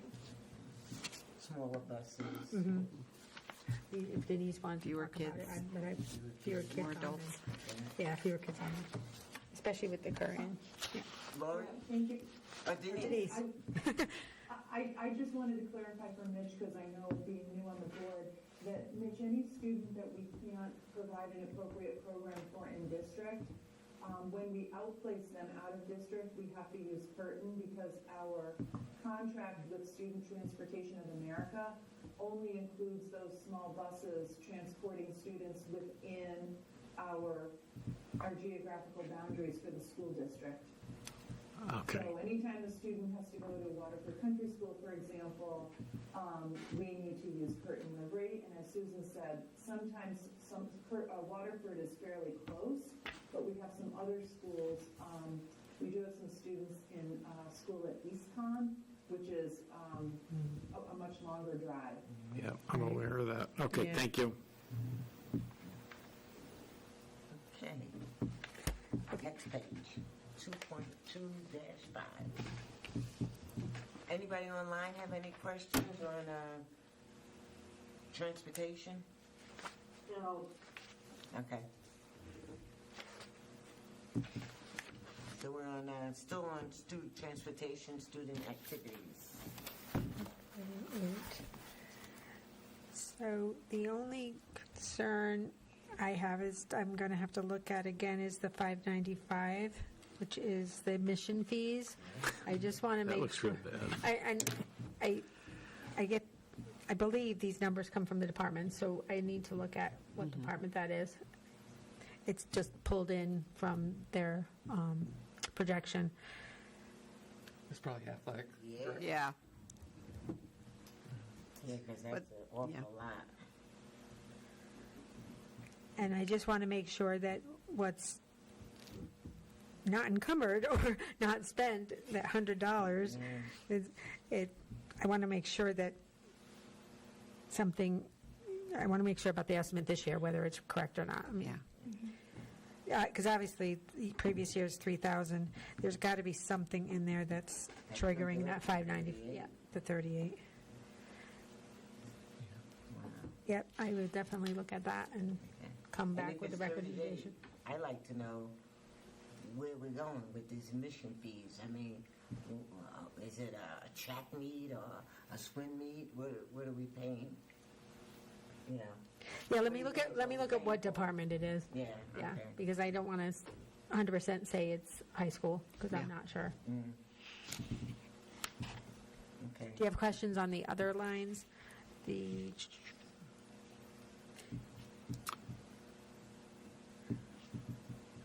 And the entry fees, it looks like it's kind of low this year. If we spent 12 in FY '25, that budget looks low. For the estimated? Yeah, and it could be that we haven't paid all the entry fees. Right. They're not encumbered, because we spent 12 in FY '25, so You're I kind can't. of missing the spring and Yeah, winter and we spring. definitely are, Yeah. so. Does that mean that 22.5% could grow? I think that 22% is a good estimate based on the FY '25, but I'd have to double check. Because this is based on FY '26, so, let me look at it. Anything we can shave off, we will. Yeah, we will. We will. This is definitely $1,000 here, a $1,000 first there. round of just putting everything together and looking at it in detail. Do you have a question, Mike? No. You look like you do. Okay. Transportation staff. Travel, so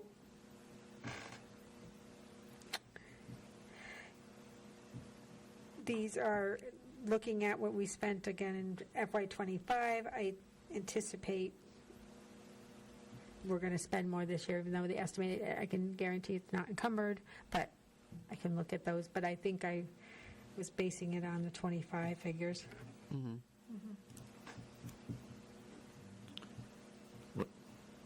Line Go ahead, Mitch. Those are line 152, yep.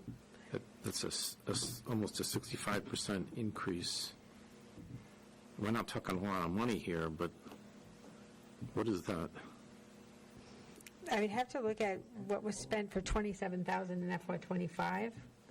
Are you talking about travel for admin and board? And board, yeah. Yes. Well, if Not the you, board.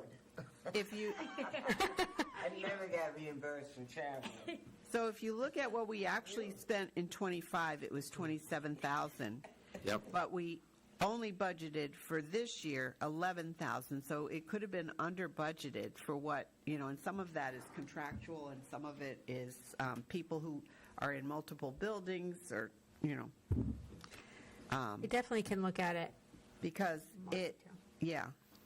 and now we're back up to 18,350, but it's still not what we spent in '25. I think at my first glance, I was just looking at 25, but I will dig into what is being charged there Yeah. in 25 to see if it was moved, because in 26, it's pretty low. Yeah. So let me look at that. Sean has a question. Oh, sorry. Sean? Sorry. Does that also include, like, reimbursement for teachers going to trainings and staff going to meetings? That would definitely be conferences, yes. That would definitely be the conference line. Okay. Yep. What do you mean by a conference? When they go to a PD, workshop. a workshop. A workshop held at another building in the school district? No, held Oh. in Connecticut, like they drive to New Haven to, Okay. yeah. Like, And we do have, under the education travel, we have some staff that travel between buildings. Right. So that would be reimbursed in that line. Is that a contractual thing Yes. that they have to? Contractually, we have to pay the IRS rate. No, that wasn't really what I was asking about. I'm just thinking about for negotiations, because where I am, we have to travel to a lot of different places, different towns, use our own cars, and we don't get reimbursed for gas or anything. Should bring Wow. that up. Your negotiation. Said EB. Wow. Yeah, because we do have shared, shared staff. We have shared staff between buildings that, yeah, wow. My husband gets travel. And he works for a small company. But wow. Should we keep the board on that? We don't get reimbursed. I mean, we could tell board members. I think just one of them is labeled board, like it's either 582 or 583. One of those objects are labeled that, and that's why it's labeled that. But I can look at that and see if, I don't know, I'm not 100% sure. We all swear that we don't If you never used it, Jen's thinking now that she knows. Yeah, we can see You know. Check it out. Change could be it. just one of them that's used. Yeah, Mike's it thinking, could- oh, No, Mike no. came in. It could have been just one of those objects are being used, but they're combined in this Yeah. line. If it's not being used, we'll Well, get if rid it's of it. only $10.86, right now, I have to look at it. There's a meeting at McDonald's. Because, I mean, years ago, board members used to travel. I mean, we used to go to the National School Board Conference. And, Yeah. That used to come out of the board's budget. Right. But I don't think the board does that anymore. We don't support professional development for board members the way we actually should. Although we There do is do one the state conference. To do the one But, conference. yeah, Still not. it's not So you travel. send your teachers to one conference and that's it? They might not even get to one conference in a year. No. So we're Not every teacher goes to, huh? Not every teacher, no. Not every- It's big professional development, though. Oh, yeah. Yeah, Mostly so that's what I'm it's saying. mostly in-house. Yeah. We don't get it in-house, so we have to go out-house to get it. And Oh, no, no.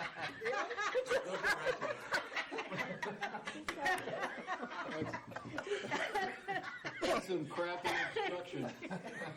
Make sure you don't use the one next to the baseball and tennis courts, I guess. outhouse training. All right, we gotta go on. Punch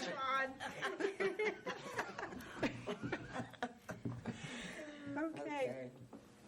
What are we up to, liability? Liability insurance. So this is town, we're combined with the town, so I haven't gotten the exact estimate, and I am concerned it might be too low, because we have been gradually increasing the liability insurance of the schools because they're newer, and I think we talked about this already, and it was the agreement with the town, and this is the last year that it's going up. We're taking on 10% more of the cost of the school liability. So I believe the insurance is going up 7. That's what they're projecting, but this is not like a hard number because I don't have that from the town yet. But this is what I put in for it. Does that make sense? Mike? This is a serious question, actually. Is this like the liability insurance? Couldn't the town just pay this? I mean, it's all their buildings. My history's seen it always been split, like, because, yeah, I mean, where I was, it was split as well. I mean, we were on the same policy, but the cost was split. We're on the same policies. But we had the extra policy for cyber insurance added this current year. And so that, I think that made it jump from the year before, because that was like $30,000 or something like that. And I think the year before, Mike, if you remember, it's like the actual premium went up, so we got a share of the premium, but then the town reallocated Right, more it's the of their reallocation. share Yeah.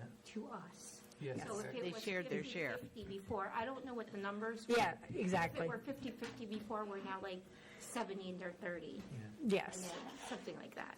So- because of the new buildings or the buildings being larger and more expensive to, sure. And that's an argument being made, and this is a bit of an us versus them, because for the taxpayer, it's a zero-sum game, right? It's going to be paid Yes. one way or the other. Right. But, in health insurance, for instance, the town side of that is getting benefit of us having a larger pool of people. And on this side, we're getting dinged because we have the newer buildings that were supported by the town and voted on in the state and everything. So it's like you're getting a benefit on one side and offloading the extra cost on the other side. So just maybe we could renegotiate that a little bit back to them because the education budget's always a lightning rod budget because it's in any town because it's usually the biggest part of the budget. They're just making this a little bit bigger and making it harder than to fund liability insurance, which you do need. And we have to take it from somewhere else. Exactly. Yeah. I get it. So I agree with you. that's true. Do you negotiate the price, or? We don't they just negotiate tell you, anything until, This is how much you're contributing. yeah. We just are, no, yeah, Okay. we just You say, okay. are told what the increase is. But this is an area where there is concern because we're in the Alliance District and there's the minimum budget requirement. This is one area where to avoid that always ratcheting up, it could be on the town side, and you wouldn't have to worry about that part. Like the nurses. Yeah, they'll put it on their side and send us, oh, no, they can't do that. I was going to say, send us the bill, but then it would be on our budget anyway, so. It's a good point. Yeah, that's a good point, Mike. Mitch? But either way, the taxpayers Pay. Yeah. are paying for it. Yeah. And when we were sold, when the people of the town were sold on the new schools and that there was going to be a cost savings, I don't think anybody has really seen any cost savings. And I didn't even think about insurance back then. It's like when you're buying a new car.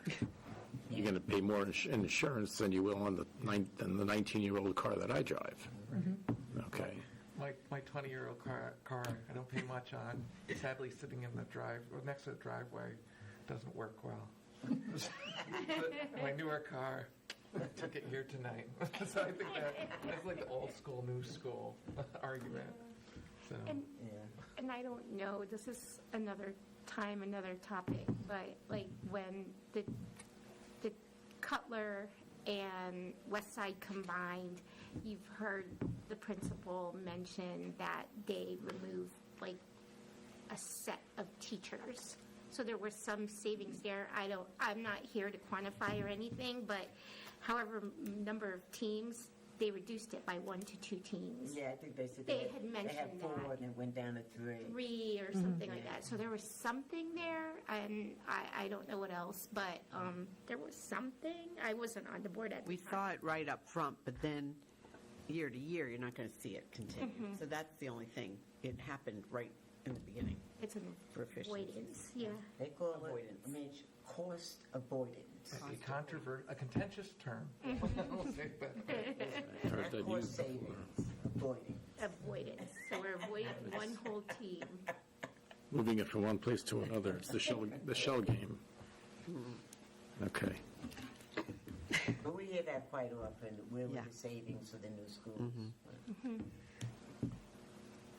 Communications? So communications, one of the biggest lines that I believe was under budgeted this year's postage. So Oh, yeah. That needs to be We realigned thought we were going paperless until we go paperless. until we go paperless. So that's a big increase on that line. And printing, I'm just aligning printed with. I don't know that postage is a big increase. Let me just, And then copies on Yeah, the I was last just one. going to ask that too. So copies was not budgeted. in this year.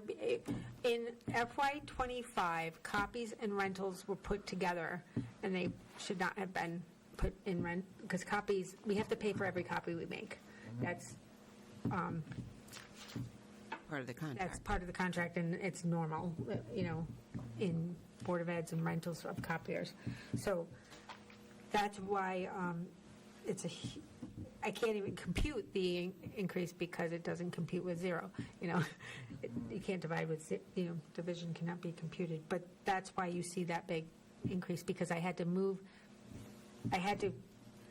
money this year into 555 from other places because it wasn't in the rentals. We had to pay for copies. Who are we paying? The copier place, Ryan, who we lease the copiers with. So that's who bills us for the copies. And that's normal. Like normally you have like Canon or whoever company you use for the leases charges you for the copies. Isn't there, there's a counter in Yes, every copy absolutely. machine? And all of the admin get their reports that shows who's making those copies. So I think. Because anytime we make a copy, we We have to swipe swipe. in. We had this in Monroe, so I knew who was copying. They get those reports on a monthly basis. Yep. Yeah. So they charge us for the copies for the wear and tear on the machine? Is that why they're charging us for the copies? Because we're paying for we have our own We're paying for the paper. rentals Toner as well. and toner. They pay for the toner, right, Clint? That's covered under the fee. Right. Oh, They pay for the toner. We pay for the copies. And we pay for the paper. And paper, correct. Copies. Like, if it were a penny, that's a lot of copies. So even with that though, like, or just actually excluding that, this communication has gone down, right? Like putting the copies in is is what bumps it up. Right. Yes, that's exactly right. Right. Mike. If that's what bumps it up. Yeah, that is. Because most everything is down. I think Except it for was that. cut as part of the cut last year, the 2.5 cut in maybe error, because they didn't know that the copies, I'm not sure why it was cut out of the rentals line.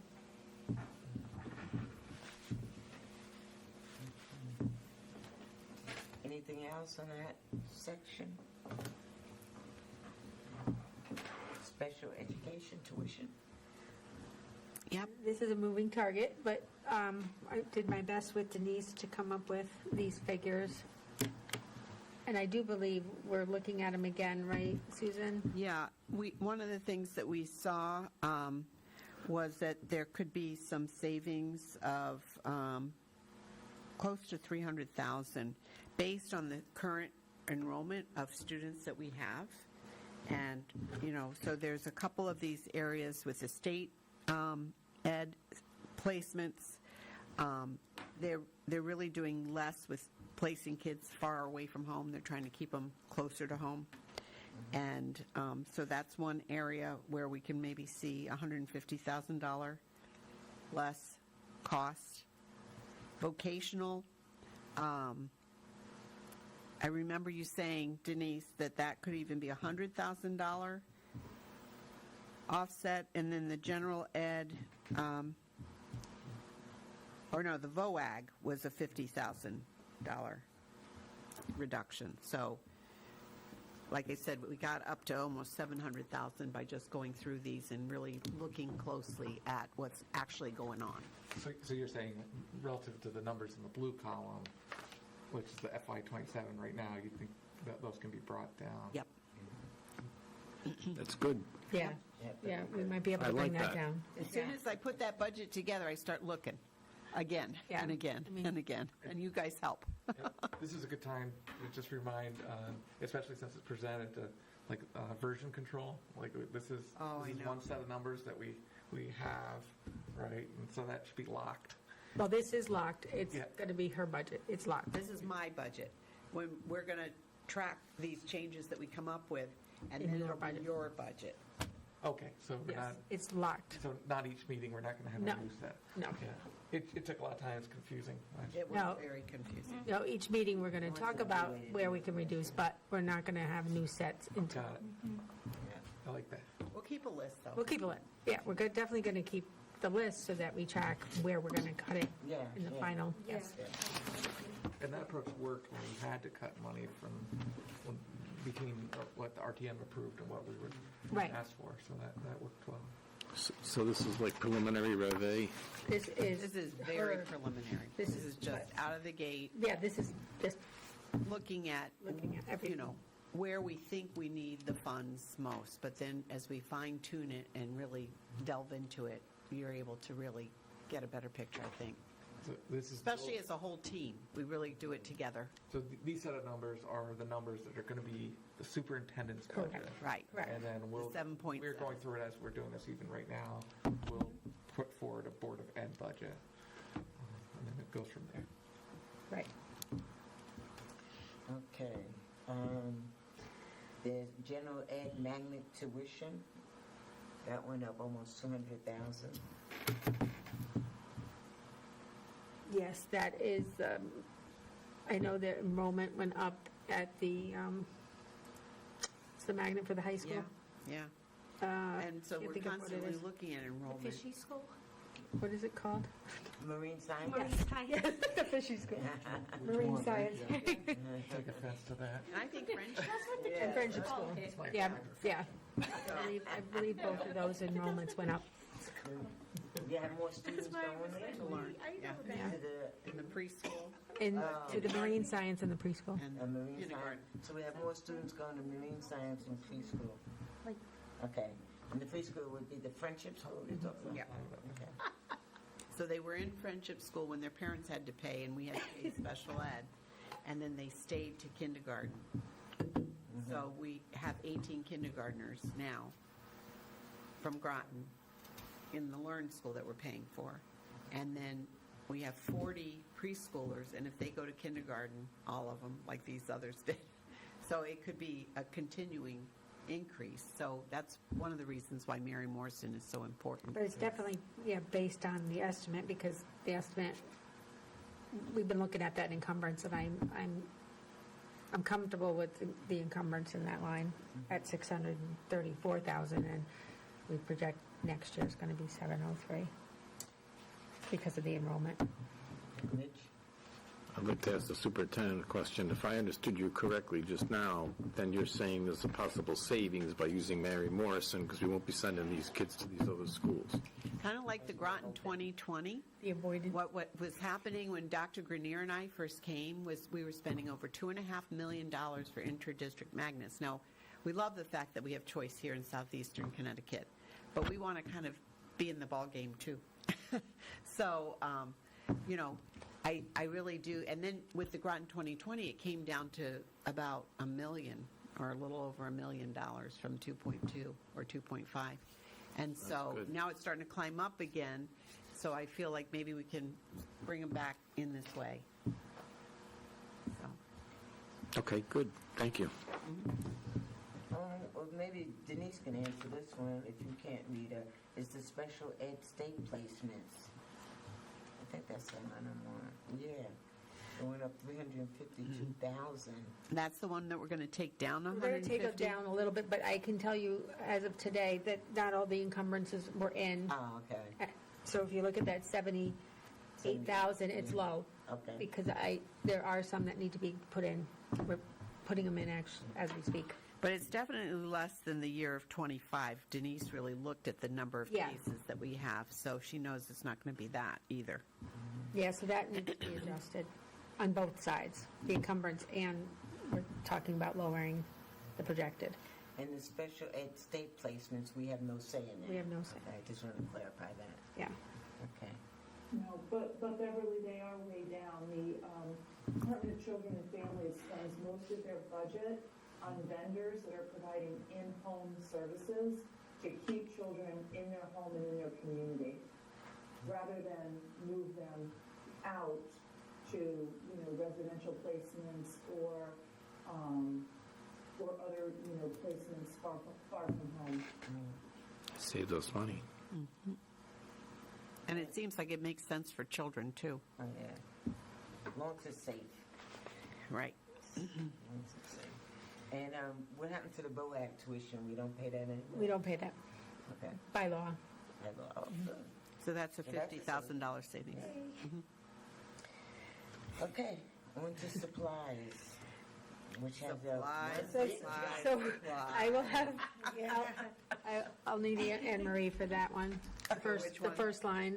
Yeah. Anne Marie, you with us? I can talk to it too. You can talk to it too. Because I don't always remember the names. Okay. 310%. That has to do with the initiative of the resources that we're purchasing in ELA and mathematics, I believe. Correct. And as you remember, the ELA project for K-5 was earmarked at $300,000, and that's about what it came in. So we projected pretty well. So do you remember specifically the IM mathematics K-8 and then the potential ELA for middle school number? So the potential middle school number, I think was like 96, 99, and the, if you give me, I feel like it was 300 or, yeah, One was I think 300. the math one is in that ballpark.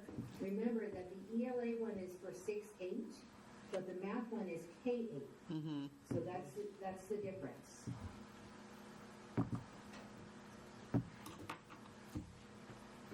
So the one that you talked about before, the 108, is that an object code? It was instructional services, and you talked about the new resource to math, K to 8. that was the PD That was for it. PD. That's the PD. Okay, Yeah, just that's want to the make sure. PD, right. Okay.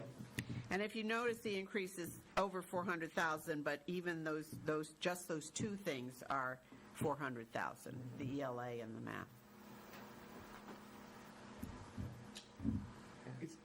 Mike? Is this something that we're going to, these are purchasing new resources.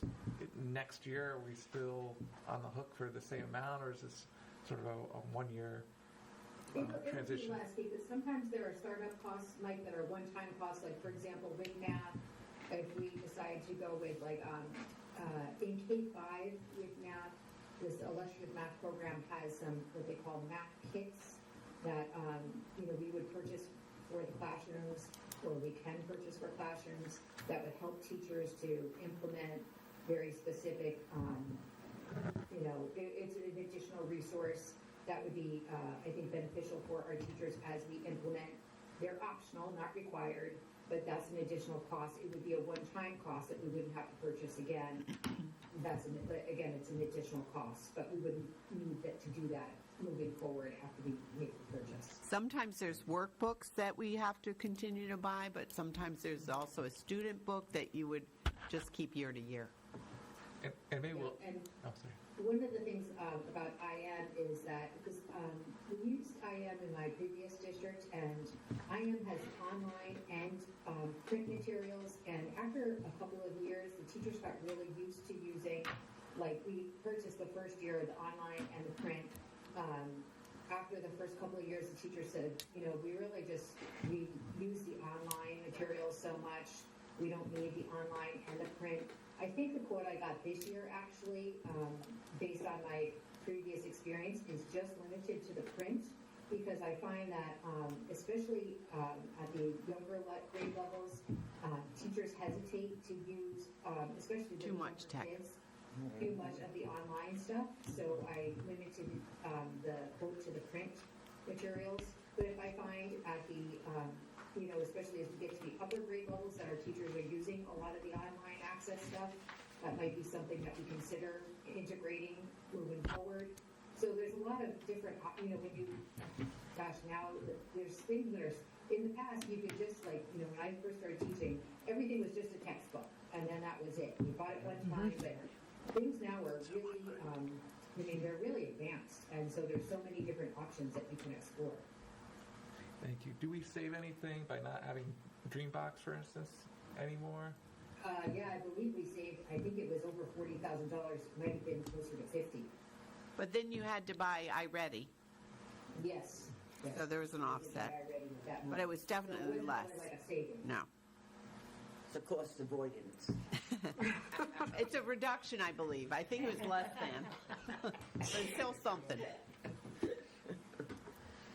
Do we try to, are you all set, Mike? Just a general comment. I mean, this is something, these are expenses that are really close to the student experience. And exactly in the core areas where we struggle. I know, that's right.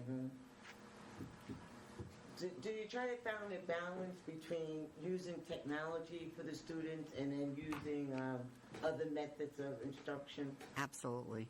Absolutely. You know, where I think it's really, you know, I think students a lot of times are very attracted to the bells and whistles of the technology, and there's some value, I think, that technology brings. I also think there's nothing, I think, that is more important than a teacher working directly with a student or, you know, the class of students. So I never want to eliminate that component. And when we can, I'd rather have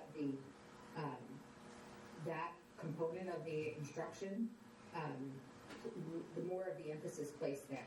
Which is why, again, I tried to learn from my previous experience in terms of the implementation of IM and really see what was more effective. And that's why I tried to say, you know, when I was working with the rep, no, I'd rather this year with the implementation or next year, pending, of course, the approval of the budget,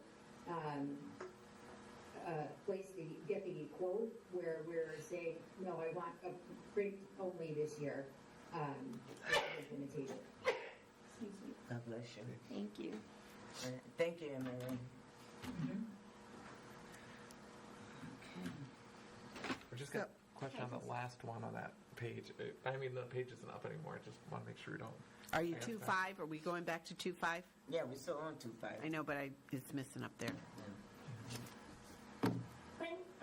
Looks like Clint just left the meeting, so I'll try to get it out. What, do you know where we were? Jeez. Well, if Clint left, it's 2-5. You should probably revisit the We all have paper here, so. network services. Yeah. You can't say bad meeting next week, this is budget. You can say goodbye, I'm leaving. You can, yeah, we'll put it in board transit. Yeah. It'll be in the minutes.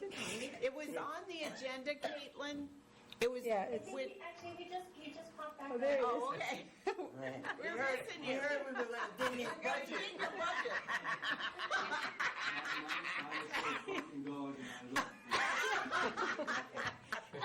That's a good We excuse. wondered where you were. Yeah. But it's true. Jen has a comment to make. It's a positive comment. So, Emery, thank you. You know, like with the pillars, working with and everybody in the administration, right? Like working with the pillars, very methodical, thoughtfulness about like how to implement systems and what's best for the students.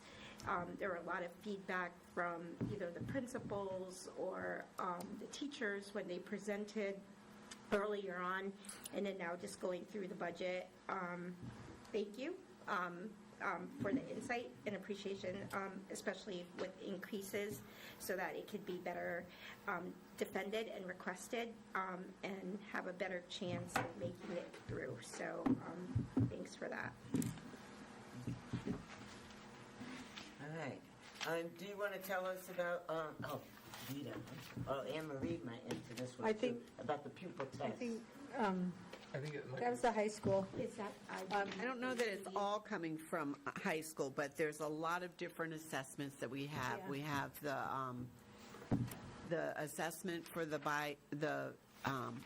for the Spanish and French for the seal of biliteracy.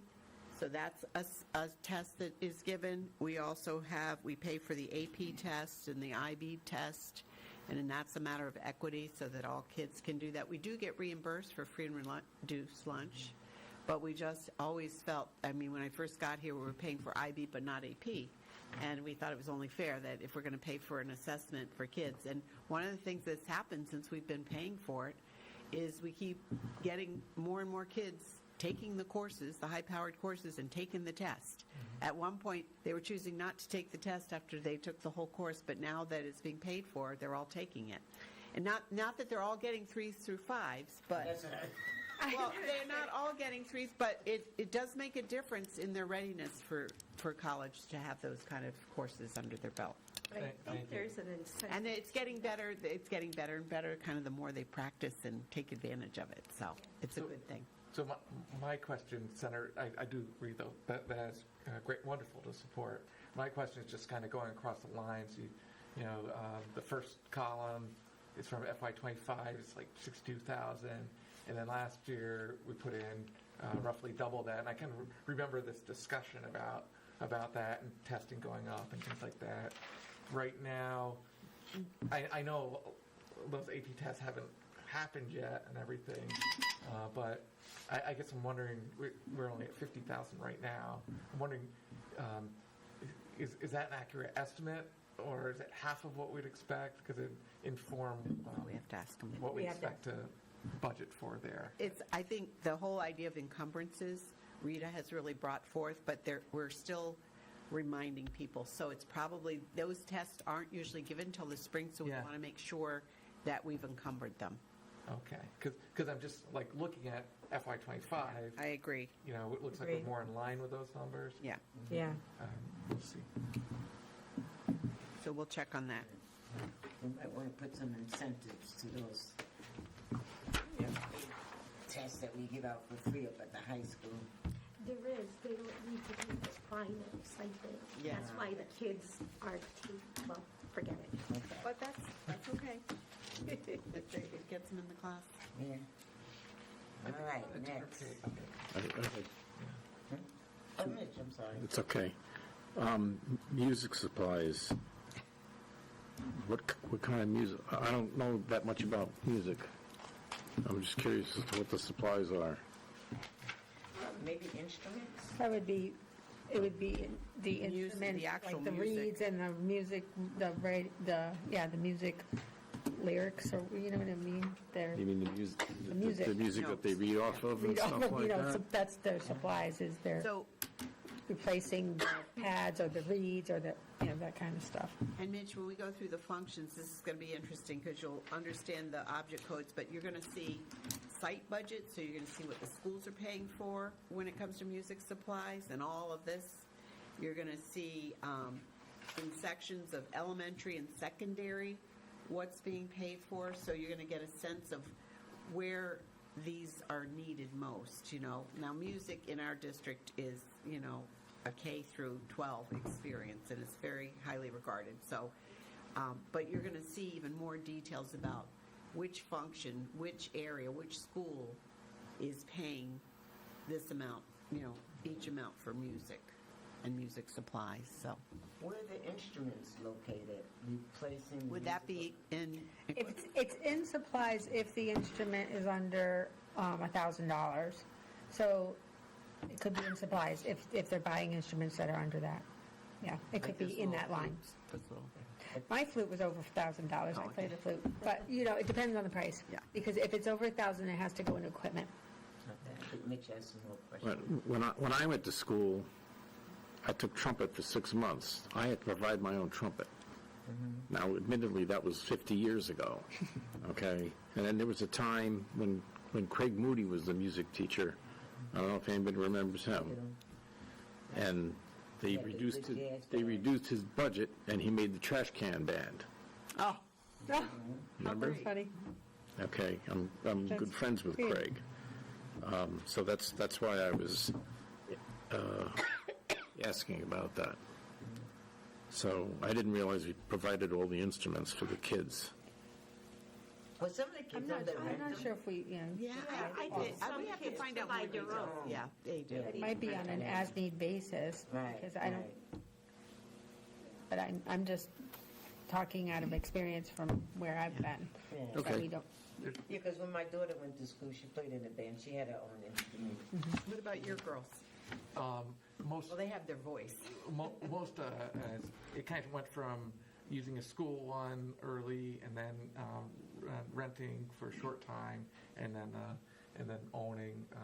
But I do think the school system is quite good at leveling the playing fields, and so that everyone has access who wants to explore those talents. I was just hoping, could we make the font or zoom in again just a little bit? It might be later at night, but it looks smaller now. It does. It is later. I just see a blur up there. Thank you. And I'm also hoping we'll stop before we get to the site budgets tonight. Yeah, I kind of agree with you. Once the orange runs out, That's it. that's our hourglass. That's what I'm There you hoping. go. I think my husband's We turned because he's texting me. It's like, You could review the site budget on your. yeah. Okay. And when the principals come in, they can give you more clarity. Yeah, agree. Okay, so now we're on two. Because supplies is a very long list. Yeah. It's very granular.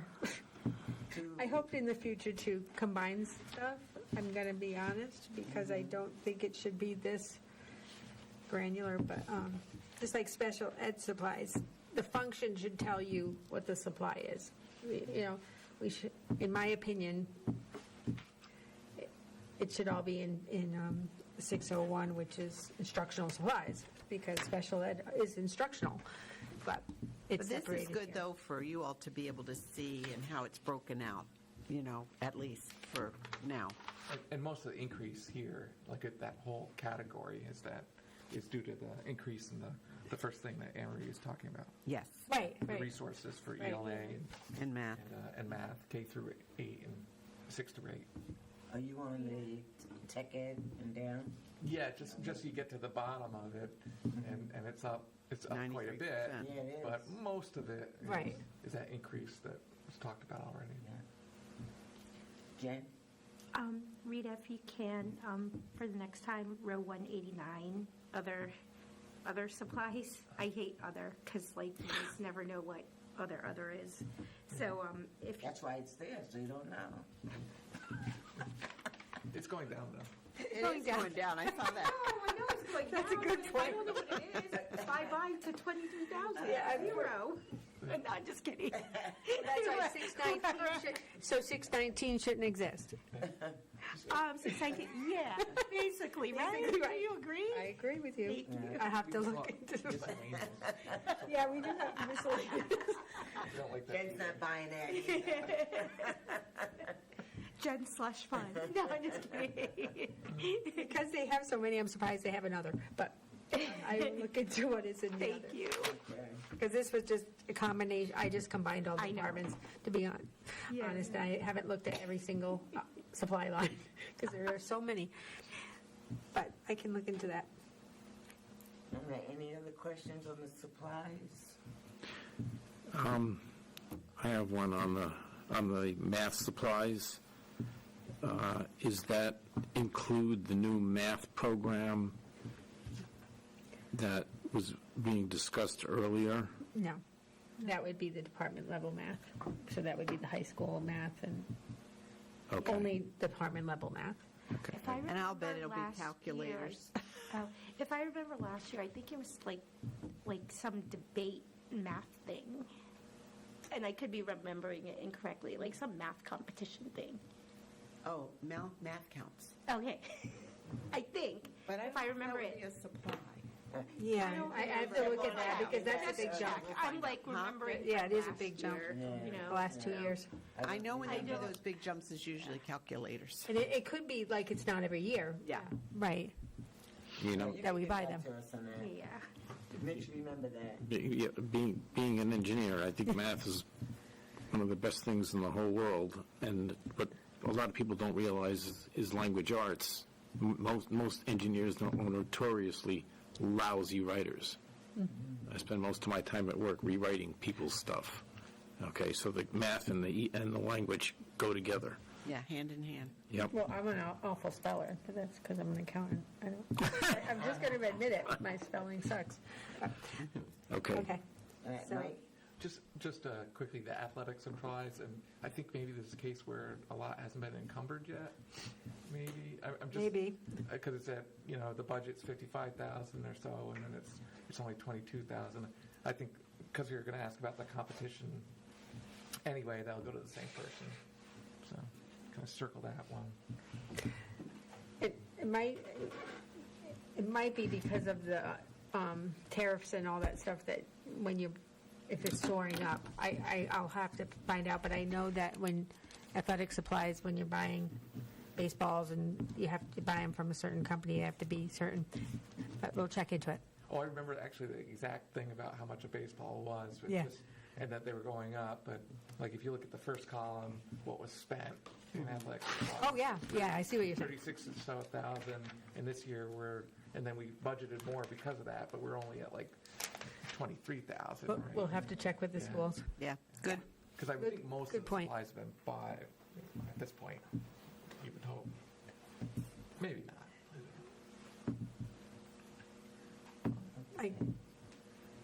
I have that circled. Was there other ones that Anything else? jumped a lot? Computer supplies went down. Or are we on to those? Yeah. Food, drink, and snacks. Are we still on the other supplies? Did I go too far? We'll find out Are about we other. past the 93%? I just want to make sure we don't go past electricity without any transportation. No, that's a big one. Those are the two hitters, heavy hitters. So, new software. Okay, so now we're down I mean, to... computer software's going down. Yeah, so you want to talk about electricity?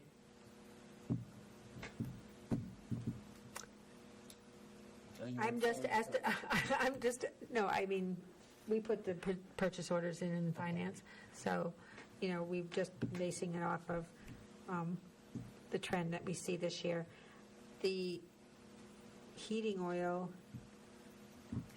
Is a combination, right, of prepaying? and- prepaid, and so I wanted, I want to double check that because it's a combination of prepaying. I think that was the diesel, though. I got to double check that we prepaid.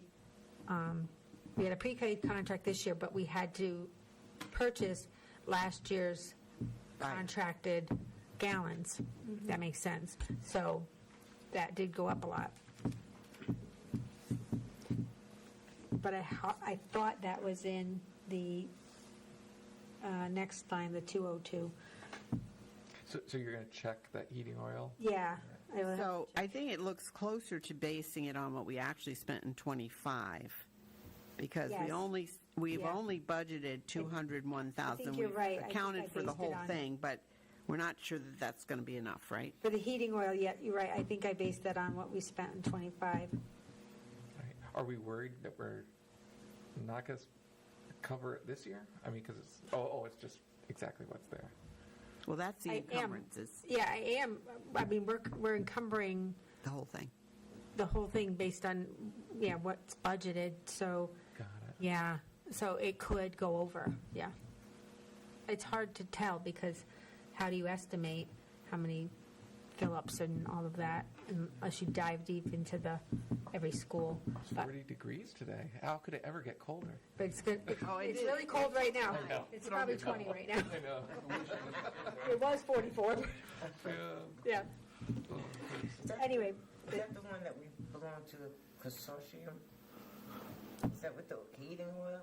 Do we have a consortium? Yeah, yes. Okay. Yep. So that saves us some money? Yeah. Right, okay.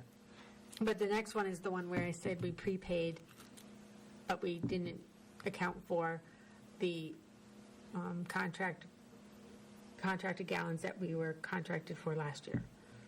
Which we're on electricity and heating. Thank you. You're welcome.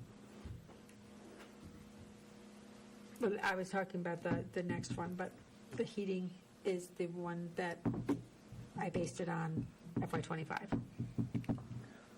I did the increase on FY25, and yes, it could go over this year. We're just budgeting this year what is budgeted. Any All right. questions on that? Okay, transportation supplies. So Diesel's that's going the up? prepaid scenario, the diesel. In this one, we have a problem this year. Right, because we prepaid, but yet we were still contracted to buy a certain amount of gallons on last year's contract. So we found that out in July, that we still had to purchase those gallons, and the only thing that was budgeted was the prepaid. So I'm not sure 100% if, I think we may have savings there next year because we won't have that issue. Yeah. But I haven't reduced it. I wanted to look into it further. I haven't reduced it as to what we spent this year. I think Mitch has Do a you have a question. question? It almost sounds like we're double paying to a certain extent for the diesel. We had to finish up last year's contract, which was an amount of gallons, right? And we prepaid for so many gallons. So I'm hoping that prepaid lasts us longer than a year because we weren't Okay. tapping into that yet. Does that make sense? Yeah, now it does. Yeah. So I'm hoping I can reduce that number, but I really have to talk to the vendor about it because I wasn't involved in that. So do the bus drivers go up to this vendor and fill up their buses? Okay. Yes. So I've got a question on that. I mean, the town has a filling station. Is there, I mean, they might not have the capacity to do that, but is there any potential for kind of shared services with the town, if not for the buses, for the next one down, gas for maintenance? I did Gas ask John maintenance if that. is with the town. We do. Okay. Yes, that is. The problem with buses is so many buses. Yeah. They'd be up there up all the time, and, you know, you got fire trucks and public works and everybody else Police trying to go cars. there, so Yeah. I think that was a pretty big concern when we actually talked to the town about that. It's just too many. It's too many, yes. But you Yeah, are I thought able it was to the use some phone. of our trucks for maintenance? Maintenance trucks our go to trucks. the town, yes, we go. Okay, we that's use- good.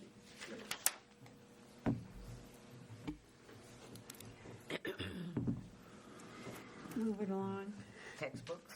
So those are all going down based on the estimates from the schools of what and I'm not shocked that textbooks and actual books are going down because we're using less, more is online.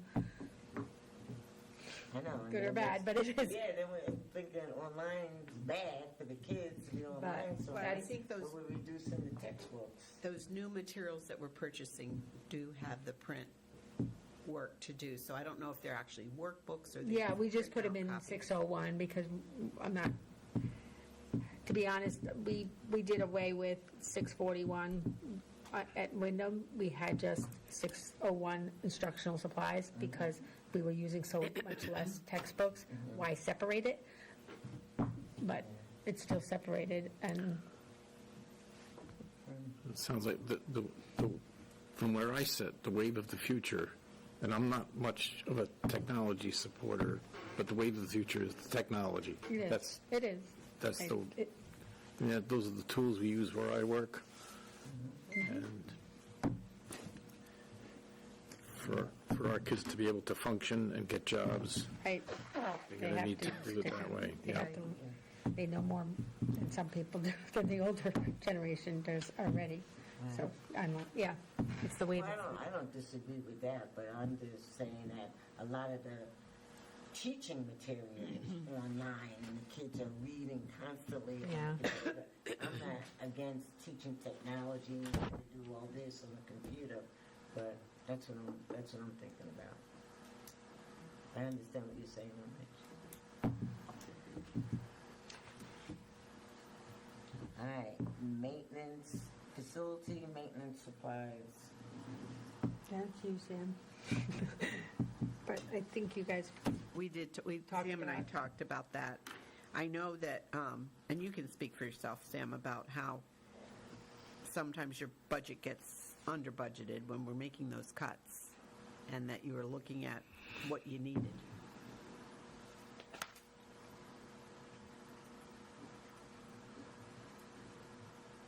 So these numbers are pretty much based off of the actual, most of them are off of the actual numbers that you see a slight increase on equipment repair over what actually spent this year.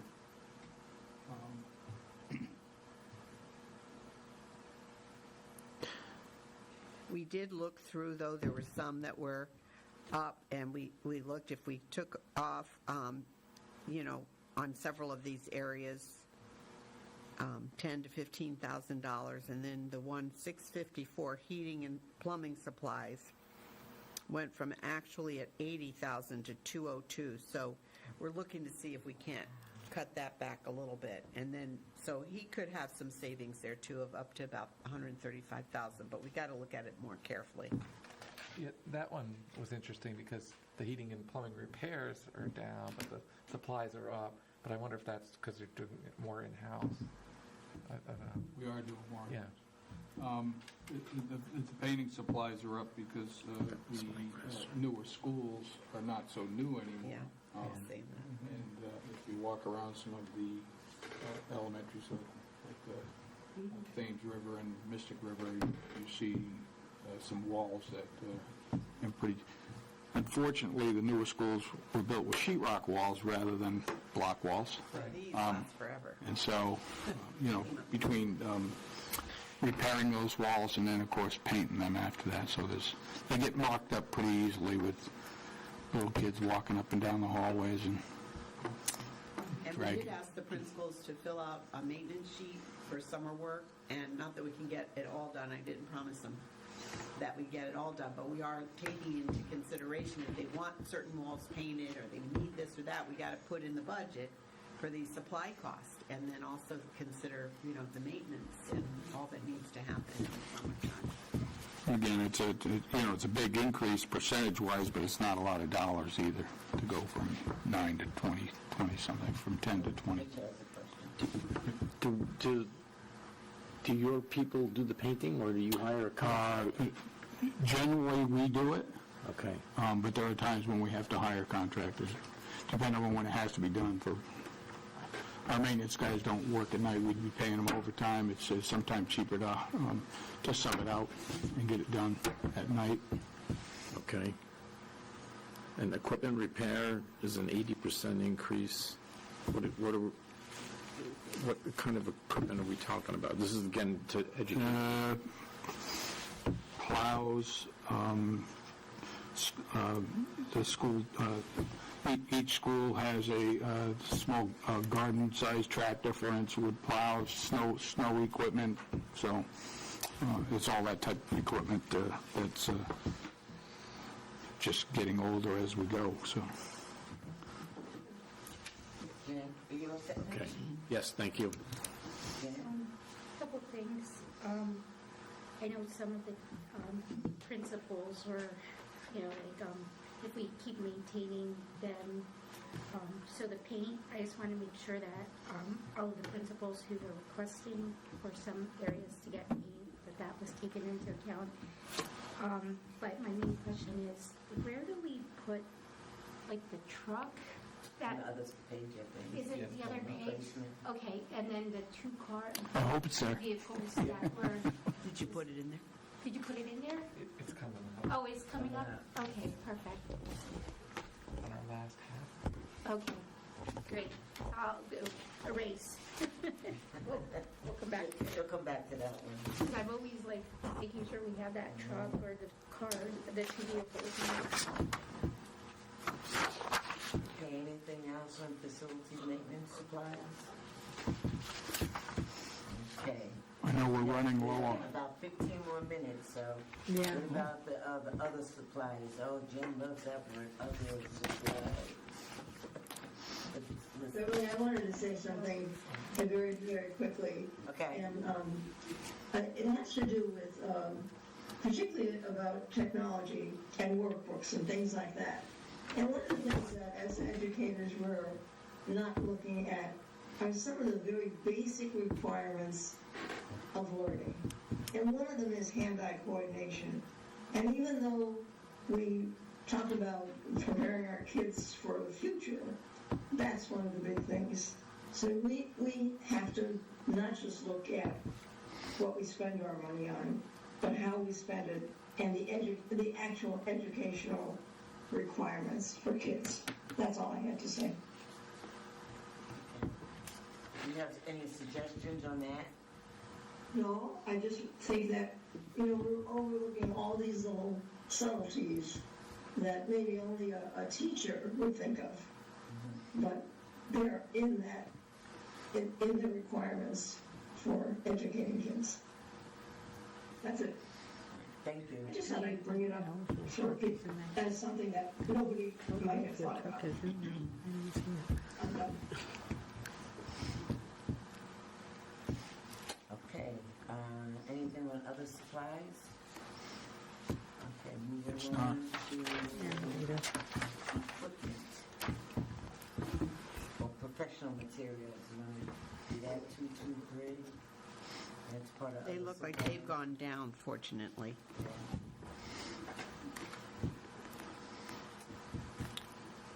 What is the, Professional materials, it's on the top of, what is it? yeah, They would be professional books, materials that we would need for professional learning. So it could come through all the schools, it could come through central office. We often. It's not for kids, it's for Yeah, we read. okay. Yeah. That's what I Even didn't, books. okay. Non-kids. Thank you. Yeah, not kids. To help the teachers teach. Right, Yes. exactly. Okay. Next is equipment. All right, Jen. Your chance. So I don't think the Yeah, truck I is don't, there. I don't see the truck in there. No. No, No. because it wouldn't be any of these. Well, instructional equipment would be, It would be it would be non-instructional, which Right, it would would be replacement. replace 731, right? Yeah. I think that is Clint. mostly Clint. Yeah. But we see possibly in that section about $250,000 cost avoidance if we put that in DOD supplement. So that's another area that we could find some efficiencies. So the truck is not in the total equipment anyway?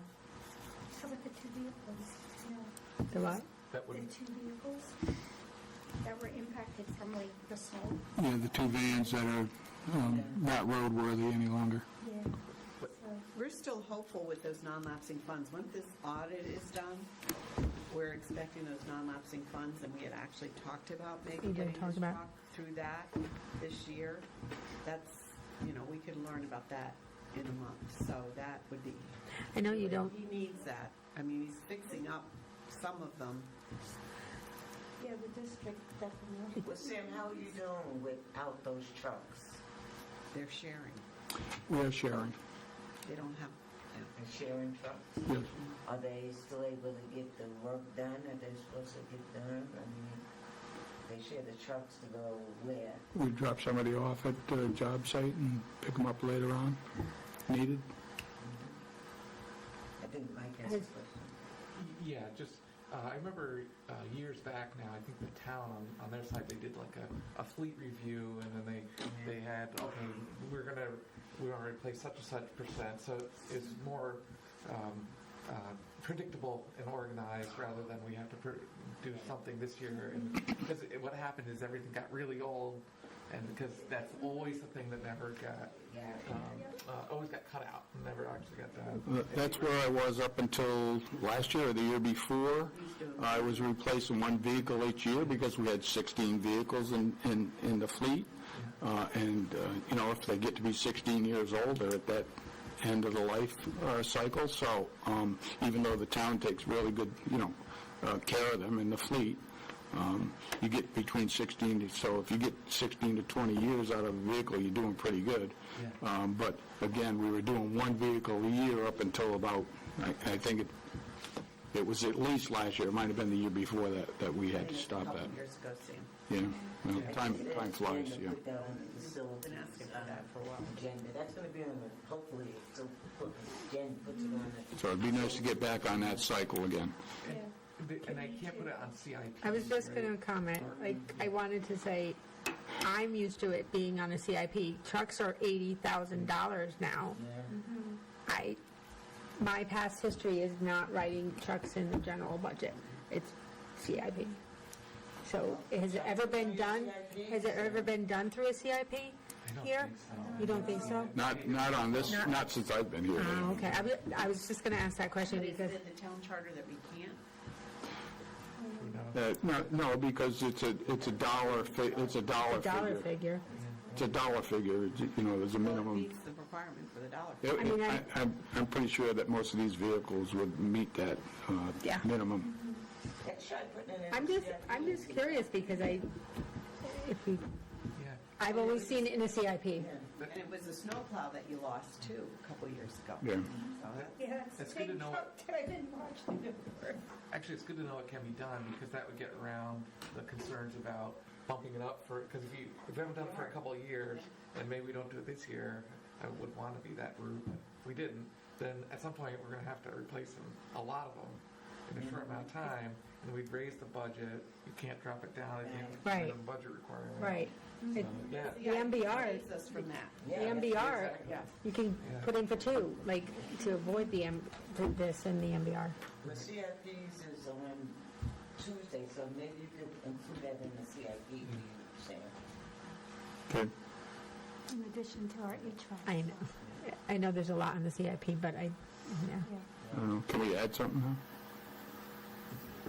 I think so. Think we can still Yeah. add something? I mean, it hasn't gone to, Oh, we haven't sat have to- before them yet, so. Joyce is in tomorrow, so she has to change the chart. Yeah. yeah. And I've noticed with the CIPs, we have a tendency to kind of put in like a one-year CIP, like it's going to be spent this year. Although, but it does allow you to like have a kind of like a 4 or 5 year spending schedule. Right. And so you can put like one truck 1 year. You know, you could spread it out. It gets approved once, but Right. it's like a predictable spread out cost. So Mike, we had done that with HVAC for NEA and CK because those systems, when they built them, we were doing $250,000 for several, like 10 years to pay for them. And now it's going to be more than that, but that never happened. So then he just put in the full cost. Right. But that's millions of dollars for every single school. So that's like, you'd have to go out to bond for all that stuff. We're hoping this state will come through finally on. I on wish. that. Yeah. I wish. Maybe miss that one. All right, anything else for equipment? Nick, you have any questions on it? Nope, thank you. All right, dues and fees. There was a question about the Board of Ed dues. I said that's probably paid. Yes. Yeah, that is. Yep, that is. Like, we have to be a member of some organization, right? I think we found that out years ago. Well, we need professional development. Boy, you gotta start. And they also have the policies.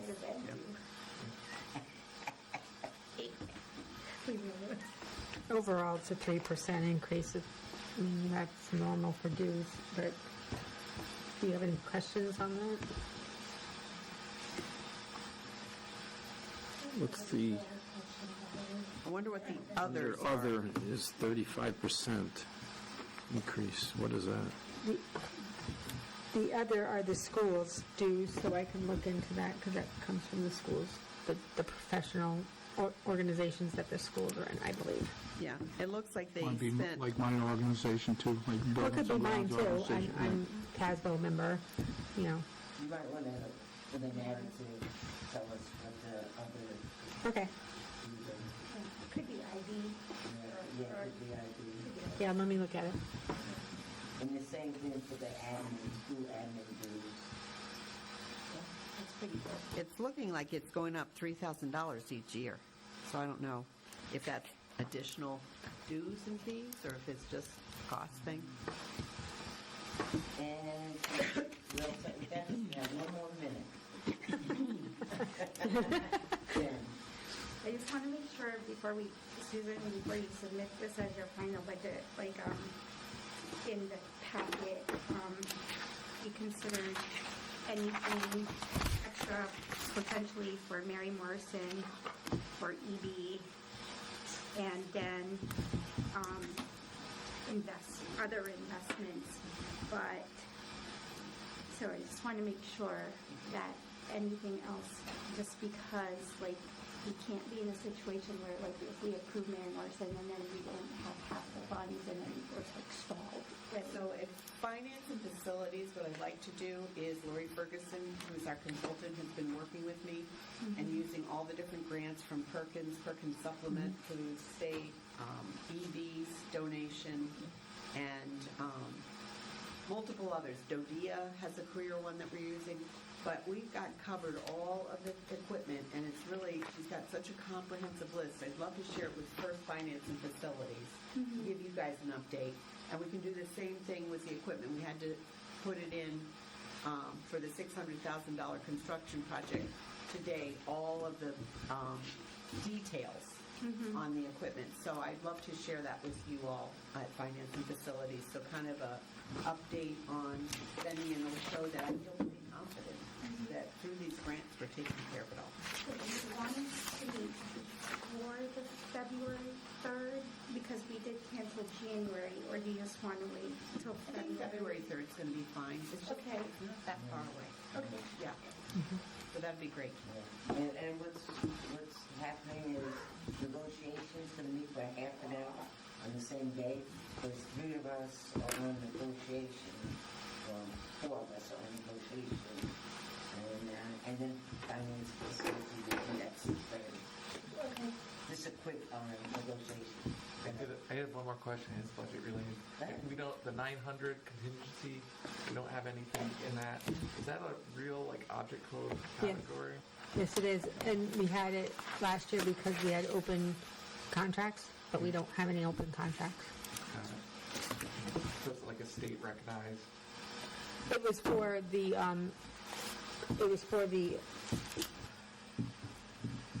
custodial maintenance contract. And then we It's not really a state recognized because we move it. Like contingency is in there, but it gets moved. It doesn't get expensed out of 900. Does that make sense? It gets budgeted out of 900, but not expensed. So I have to move that into the custodian wages, secretary custodian wages, because we paid them their retro. Thank you.